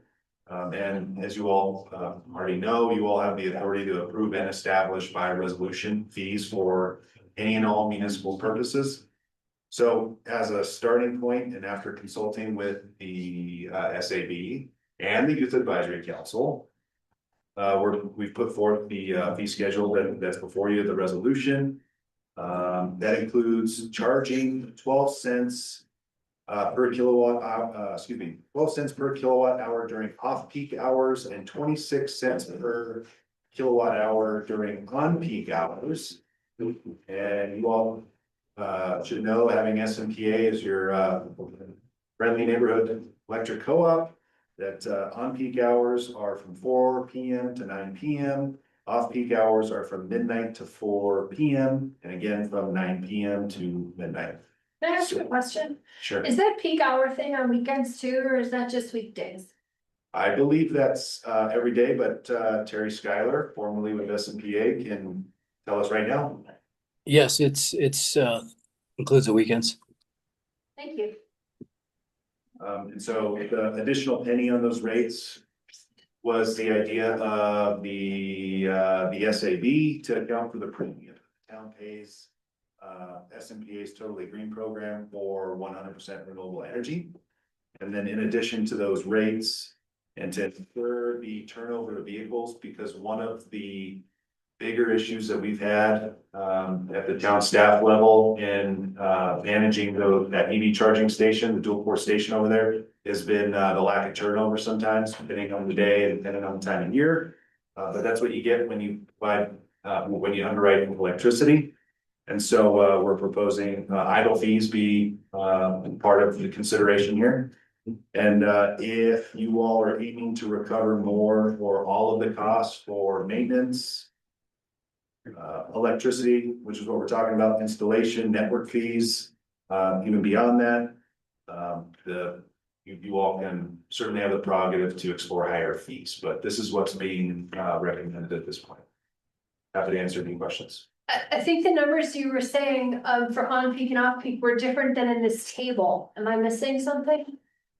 So in the table in the ordinance. Yeah. So yeah, right now SMPA's rates are 11 cents per kilowatt hour for off-peak hours. And then 25 cents per kilowatt hour for the on-peak hours. We've added a penny to account for the premium that the town pays to the Totally Green program for 100% renewable energy. And that was an idea that came from SMPA. I think the table says 20 cents though, on the kilowatt hour row. Like the table that's in the memo. Yeah. Page 2, the table pricing model, the pricing. Yeah, those are just examples, pricing models that came out of a guide that the Colorado. It's not actually. Yeah, these are just examples. Thank you. Yeah, I feel like you know a lot more, and SMPA knows a lot more about this than I do, so I'm happy to go with your recommendation. I think having that, I'm hesitant to say this, but You're about to say that. the idle fees, sorry about that. I think having those fees are a good option. Yeah, we don't want people idling their car at the parking spot in town, so. Well, it's still, right? I wondered about that, like EVs can idle, that's fine, it doesn't affect the environment, but not. It's coming from renewable. It's Maybe it doesn't need to be said, I just wanna make sure you all know the idle fee is related to It's- being there, it's sitting too long and not being. Yes, Right. we're aware. Sure. We're aware. And that I was. different use of the word, yeah.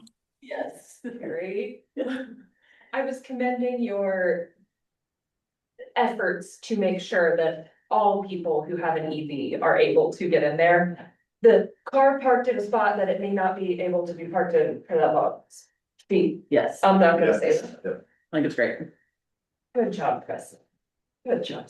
Do we have a public comment? No. I mean, does anybody there's nobody else in the room, does anybody on Zoom have comments on this? Are you ready for a motion? Yes. I move to approve resolution number 26-01, establishing a fee schedule for the town-owned public electric vehicle charging stations. Second. All right, motion is made by Michelle, seconded by Josie. Roll call, please. Councilmembers Graham, Aye. Kroger. Aye. Montague. Aye. Skylar. Aye. Scoville. Aye. Passes unanimously. Thank you. That takes us to item number 14, review and approval of memorandum of understanding between Erie County and the town of Ridgway regarding the 2026 operational funding requests, road and bridge apportionment from county to town, and future goals.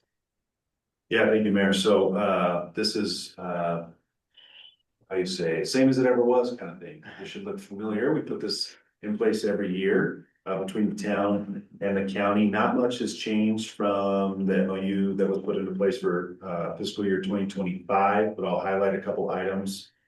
The cost share for, the use of Erie County Alert System, emergency management services, and emergency public communications has gone up somewhat substantially, because I think it's the EMPG, Emergency Management Performance Grant amount was reduced, pretty substantially for fiscal year 2026. And so, our contributions have gone up. The cost share for the Bureau of Reclamation water lease went up a little bit to $5,570 for each agency. And then the cost share for the victim services program that the county has been spearheading and largely administering for the last couple of years went up to $13,182.96 from each agency. And that's just attributed to less grant funding from the Vail and Boca grants. It's Vail and Boca, yeah, Vail and Boca. Yeah. So just highlighting some of the changes year over year. Thanks, Preston. Most of us should be familiar with this. Any comments, questions? I guess I do have one small question. The mosquito control district, we have a place to store the mosquito pellets and such. So there's not a weird thing that happened at the state park. So yeah, the town, I know that's not. we handle our stuff in appropriate ways. When I say our stuff, the town does. Yeah, the issue that you're bringing up is specific to Ridgway State Park. Yes. And the cooperation we need from them each year to be successful with that program. And we worked out an MOU with them that lays out not volunteer efforts, but staff efforts from them to make sure that they help us deploy back-to-back in 2026. They get people trained up. Your point is, store the back-to-back that they procure in an appropriate place, a cool, dry place. So we've worked that out with Ridgway State Park. On paper, we'll see how it goes. Excellent. I had assumed so, and I knew that we had, our end had been taken care of, so I thought it should be settled out. Okay. Thank you. All right. Any questions online? Assume Kick and Antonio are okay with this? Is there a motion? I move to approve the MOU between Erie County and Town of Ridgway regarding the 2026 operational funding requests, road and bridge apportionment from county to town and future goals. Second. All right, motion by Kevin, second by Jeff. And roll call vote, please. Councilmembers Graham, Aye. Broker. Aye. Montague. Aye. Skylar. Aye. Scoville. Aye. Passes unanimously. Thank you. That takes us to ratification of purchase of patrol vehicle for the Ridgway Marshal's Office. And Preston? Yes, sir, that's it. So looking to ratify the purchase of a used 2019 Ford F-150 truck to serve as a regular patrol vehicle for the Marshal's Office. To replace the 2020 Durango, which was involved in an accident and deemed a carrier. And so we did follow the procurement policy as laid out and located a suitable vehicle, which is the one I just mentioned. Was purchased at a price of $29,994. And it's in the process of being upfitted with all the equipment, most or all the equipment that was in the Durango, right, Shane? Yeah. And then given the amount that is expected to be paid to the town for the insurance claim, it's estimated at this point that the town will only pay out of pocket somewhere around $6,000 for the purchase of the replacement vehicle. Is everybody okay? Next. Yeah. Question, and if, it's for you. So if a person has to be detained in, and the officer who is on that specific call, if you're in a truck, backseat, I know there's a back seat, but like, That's somebody having to get septic for them, right? We have great, a partition system excellent. and we used to have the whole backseat was, they could move around. And in recent years, we purchased where they're confined to a single seat in the back of the vehicle. And the Durango had that, and we'll transfer it over to the new truck. I assume that was the case, I was just really curious. Now they can just ride in the back of the pickup truck, but they'll give them a blanket. Kind of a side note to that, when I first started in law enforcement, we didn't have those. So we would either have to seatbelt them beside you in the car. Or you would have to have another officer ride in the back seat and. Sounds super safe. Yeah. Thank you. Well, I know Preston and I talked about how it would have been nice if this could have been an EV, but given the time constraints and the fact that we lost a vehicle, I think this is a pretty ideal solution given the circumstances. I agree with you, John. And one other thing, we did locate a vehicle, or the vehicle that we purchased has the EcoBoost motor in it, is the hybrid, like. Cause those were substantially more in cost for the same vehicle, but the EcoBoost is way more efficient than the Hemi motor that was in the Dodge Durango, so. Oh, good, that's great. And driving it back from Junction, it was getting around 30 miles a gallon. Great. Good to hear. Moving in the right direction. Okay. With that, I move to ratify the purchase of a used 2019 Ford F-150 truck for the Ridgway Marshal's Office at an amount of $29,994. Second. All right, motion by Kevin, second by Joseph. Roll call, please. Councilmembers Graham, Aye. Kroger, Hi. Montague, Skylar. Aye. Stovall. Thank you very much, passes unanimously. There was an item 16, new item 16. Oh, yeah, thank you, Mayor. So, want to chat about, setting a special meeting sometime, in the next 10 days to 2 weeks. To really want to frame it around giving, some substantial updates about the Beaver Creek Diversion Restoration Project. And you all, I think, based on updates in the manager's report and phone calls, et cetera, should have a handle on where we're at. But also want to talk about the need to look at amending our agreement, our contract with the design engineer, talk about next steps. Some things we're thinking about at the staff level for hopefully, well, not hopefully, for wrapping up this project in early summer, or the bulk of it at least. So thank you for considering setting a special meeting. Do you want to throw out dates or? I would gladly throw out dates. I should share that I'm leaving Monday for 2 weeks down southern Arizona. That's right. New Mexico in the van, so I can try and zoom in, but depending on what day we pick, I mean, I'll be able to get some service. Yeah, I live next Thursday for a week with my dad, but I can probably listen. So Next Wednesday or Thursday don't work because it's planning commission and then the community housing, I don't know, I don't remember exactly what it's the called. community housing regulations open house. Thank which you. James, you'll talk about in a second. Yeah, so Wednesday or Thursday next week don't work. What would you suggest? What about Monday, the 26th? Or Tuesday, the 27th? I can do either of those. Either works for me. Two big babies on those. Babies? Yeah. Okay. You might be traveling too. Well, I mean, depending on life, I mean, one way. So. Yeah, but those would be two of the open dates that I could make. Okay. So. I mean, 5:30 start time, would everyone prefer a different time to accommodate some things going on, but 5:30? Don't envision it taking a long time, wanna make sure we're comprehensive with it, but, just want to throw that out there. Is there any way we could do 6, just so then I don't have to leave work early? Yeah. Yeah, absolutely. Everybody. So, Yeah. Thanks for speaking up.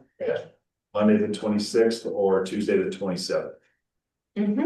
Does anybody have a preference? Do you need that open and come back to us?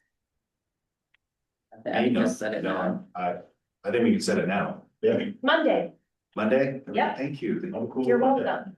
So Monday the 26th at 6 p.m. Thank you for considering that. Kristen will send I will send all that out. And John, if you're able to join, appreciate it. Josie, if you're able to join, appreciate it. Text me. Okay, 6 p.m. I was putting my vote on the invite. It's easy. Okay, great. Yeah, I don't see this time. So That's I don't get notices. Just be thankful we're not those people that have two phones, No. one for town, one for person.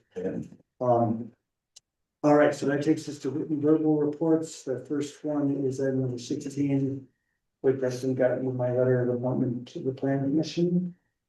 If not, I can tell you about it. We had, yeah, Is here. it's in the packet. It's in the packet, Okay, Yeah. good. So, Didn't see that. I couldn't find it. Maybe I looked later. within a day. Tell us about it. Steele? so we had two, applications, Grace and, Griffith. Who is often at council meetings, sometimes at the planning commission too. Once again, I was thrilled that we had two real good candidates, didn't go wrong with either one, but in thinking about it, there are a bunch of pluses for Therese. That she comes from the contractor building community, I think is a real plus for the planning commission. She's the woman replacing, Jennifer, so to keep another woman on board, I'm really happy about. She's a long time community member involved in discussions about affordable housing and various issues like that. So I think she'll be a really good fit. I talked to Tom. He was very understanding. He said he's new to the community, just looking for ways to get involved. If this one didn't work out, he'll find something else. So he's very understanding. I think Trace will be a great addition. Great thing. Yes. So, Thanks, John. yeah. That takes us to item number 17, date on the 2026 annual election to be held on April 7th. Yes, the annual election this year will fall on April 7th. Elections are always held on the first Tuesday in April. And this year, the mayor and 3 councilor seats will come up for 2-year terms. And when those seats become vacant, they are currently held by John Clark, Kevin Greenlee, Terry Schuyler, and Josie Scoville. The nomination period begins on January 26th and closes on February 13th. And I am available for any questions any ever have at any time about the nomination process and can provide all forms. Great, thanks, Ben. Any questions or comments up here? Okay. Then, Question? yeah, right. I don't remember. Did this get mailed out, those ballots? No. Excuse me, you have to come here We first. don't do mail-in ballots for. No. town elections. Wait, you come here and vote? Yeah. So if you're out of town, can you request a ballot? Yes. I'll be out of town on the 7th. I still didn't hear. Can you request a ballot in advance if you're gonna be out of town? That, you mean once there's an election? Yes, always. An absentee ballot. Absentee. Yeah, I'm just so used to having them always mailed to me. I forgot about Yeah, absentee that's ballots. why I asked. I couldn't remember. And I know something we've discussed in the past, and I'll just bring it up again because I think it's important. I think a number of us who've been around for a long time just kind of take it for granted that everybody knows about the April election in Ridgway. I think there are a lot more new people that probably aren't aware that we have our municipal election in April. I think we should make a point of doing a lot of outreach in the paper. I know we put things on the water bill, I still wonder how many people read those little things on the water bill. But whatever we can do to educate people about the election, it's really important. The notice is in the paper for 3 weeks, and we have placed the notice on the website, and we're going to send it out virtual response. Oh, great. Social media is. Social media and Marketable to that. email newsletter. The water bills, I read those. That's just. Thank you. Thank you. I read it, it's That is not part of my that hard, it's not like there's a bunch of other words on there. Side of it. Numbers. Yeah, I get by. numbers are easy. You're an accountant, that's why. All right, anything else on that one? All right, that takes us to the lovely town manager's report. And the joke. Thank you. Well, we'll get to that. I ate whatever you want, Rusty. The Decker Room, just a couple things. The Decker Room learning conversation is scheduled for tomorrow evening. Just want to hear from folks about how it's currently utilized, how they think it should be utilized in the future. So looking forward to that. It might have been worth highlighting before, I didn't think about it, but the RFP for visitor and business engagement is currently out. It's a complement to the marketing strategist RFP or solicitation, and an award that went to Destination by Design to serve in that new contractor role, spearhead marketing and tourism promotion services. We're looking for some, a more local presence to spearhead visitor and business engagement with the remainder of those lodging tax dollars that we have allocated towards all of these efforts. So proposals are due later this month on the 23rd. Quick question on that one, just as the councilperson that's been the liaison for chamber historically. Optional task was the visitor center activation, but just I know from going to those meetings that, I guess, I believe the chamber is going to be putting in for this RFP, but if they aren't the ones awarded, the chamber actually has a 20-year lease on that building, and I know they were planning on using that as their home base of operations for things, and so I was surprised to see, I guess it is optional, but I was surprised to kind of see that in there when technically the chamber has a 20-year lease on that space. Yeah, it's certainly trying to go through an objective process, and certainly hopeful that the chamber is interested in the opportunity. Yes, I believe they are, but yeah. But yeah, if provided that the chamber's not, we really need to. We'll probably have to think pretty heavily about how that space is utilized, and what's envisioned for that space, and take into consideration the fact that there is an active lease with the Chamber of Commerce already. So that would be something down the line that. Totally, I just wanted to mention. Well, I also wonder if there isn't a clause in the lease to allow for something like that. Did anyone foresee it when the lease was written, that they would have to be providing the service in order to hold the lease? Right, and I don't have the members, I don't think that's in there. Keeping education to anyone who came back, but yeah, we don't talk about it right now, but. No, but it's good, it's a good question, good to bring up, and stuff that we'll have to think through, once the proposals come in and figure out going forward. Angie's gonna talk about a couple things in a sec, but I'm going to highlight 2 other things and then let her talk. The extended producer responsibility update. We submitted our local government service profile for that, and are just waiting for next steps on all of that from Circular Action Alliance, and the prospect of free recycling for residents all over this state. We're really opposite. So we've done our part. We're just kind of waiting for next steps. It's cold in here, are you trying to keep us awake? Okay. It's working.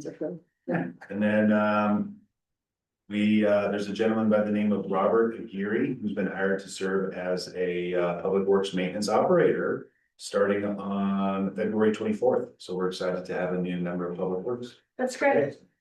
Very excited. Angie, you want to talk about some stuff? Thanks, Preston.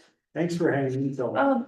Yeah, you guys are freezing me out. We're free. So on the 22nd at the Decker Room, 4 to 7 p.m., we're doing a community open house event to talk about the affordable housing regulations, which are now dubbed community housing regulations. So I just wanted to make that point. We have talked about them here before, but they've changed a little bit. Eva has given her input, which has been super helpful. And TJ and Max will be here in person from CPS. So hopefully y'all can make it. If anybody is going somewhere that needs a flyer, I'm just going to set them outside the door. So grab. Do you want me to give it to you now? Yeah. I'll post on this. Not forget. Do you want it, do you still, Jim? I'll change it. Did I give it to you? No. That's Angie, it, right? Angie, you was about being designated a ADU supportive jurisdiction. Oh, sure. So we applied to DOLA to be certified as an ADU supportive jurisdiction. And we had to explain how we comply with all of the criteria for that designation. Which we do because we're ahead of the game once again. So we were awarded that. We're also able to apply for the ADU grant. That's a new grant that has been released through DOLA, and I think the next application cycle is early February. We need to talk more just internally about like what we want to use those funds for, but there are a couple of good example programs out there that we can look to for inspiration. Does anybody have any questions about that? No? Thank you for your work on that. Sounds great. Okay, thanks. Questions about anything else in manager's report? How about that joke? It was funny. I guess it.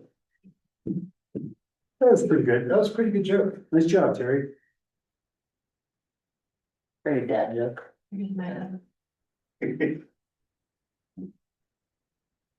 That's it, just a thumbs up, Terry. I hate that I Doesn't want to interrupt I hate that anyone. the eldest wants to be on. I was scolding. I'm being tempered here. Actually, just so everybody knows, and I'm sure Jake's aware of this, there is a delay between the audio and the video. And when multiple people are talking, the volume on the owl drops out completely. I can't hear anything anybody says. Just as a point of reference. That's Otherwise, helpful, Terry. otherwise the owl seems to be working well. I see everybody. I see the panorama. I see Josie right now. I see Preston right now. It's constantly on. Everybody likes Josie. We're gonna moved get to another the state extension on cord me. and we're gonna get the owl set up right here in front of me. I'll move back there, you Yeah, and Terry, thanks for mentioning that. I think, I'll try and do a better job, especially when we've got, I think I should always try and do a better job of making sure that only one person's talking at a time. I think we should have it understood that when a counselor is on Zoom, you need to raise your hand to talk. That way I can make sure I call on you and that we're not interrupting you and you're not interrupting us. I think that'd be the cleanest way, because we asked everybody else to raise their hand. And I promised to do, the yeoman's job of watching out for hands, and, I apologize if I kind of scolded you before. It got kind of crazy there for a minute, so. Yeah, no, I agree, and I own my part of it, but I agree with that idea. Great, yeah, and that was a crazy meeting for a minute there, and I think we learned something from it, so good. Another great report, Kristen, thank you. If there isn't anything else on that? I do feel a little offended you didn't like any of my stupid jokes. You sent some jokes and you got denied? When did you do that? It was like last week. It's very nice to meet you. Very nice. I'm glad I know we're about to go into executive, so thank you all. Thanks, See you next Antonio. month. See you guys. See you next month. Sorry about that, Paul. Resend them, please. It'll be short, it's just about. We all know Preston needs as much material as possible, so. Hey, take it easy. Jiminy Christmas. Totally kidding. All right, so we have a short executive session. I promised that we can keep this really short. Right, Kristen? Yeah, and Mary, I gotta go get the presentation for that and put it on the stick. I'm sorry. Okay. In the meantime, well, you can give us the citation and. 1 minute break. You can get everybody off. We're not leaving.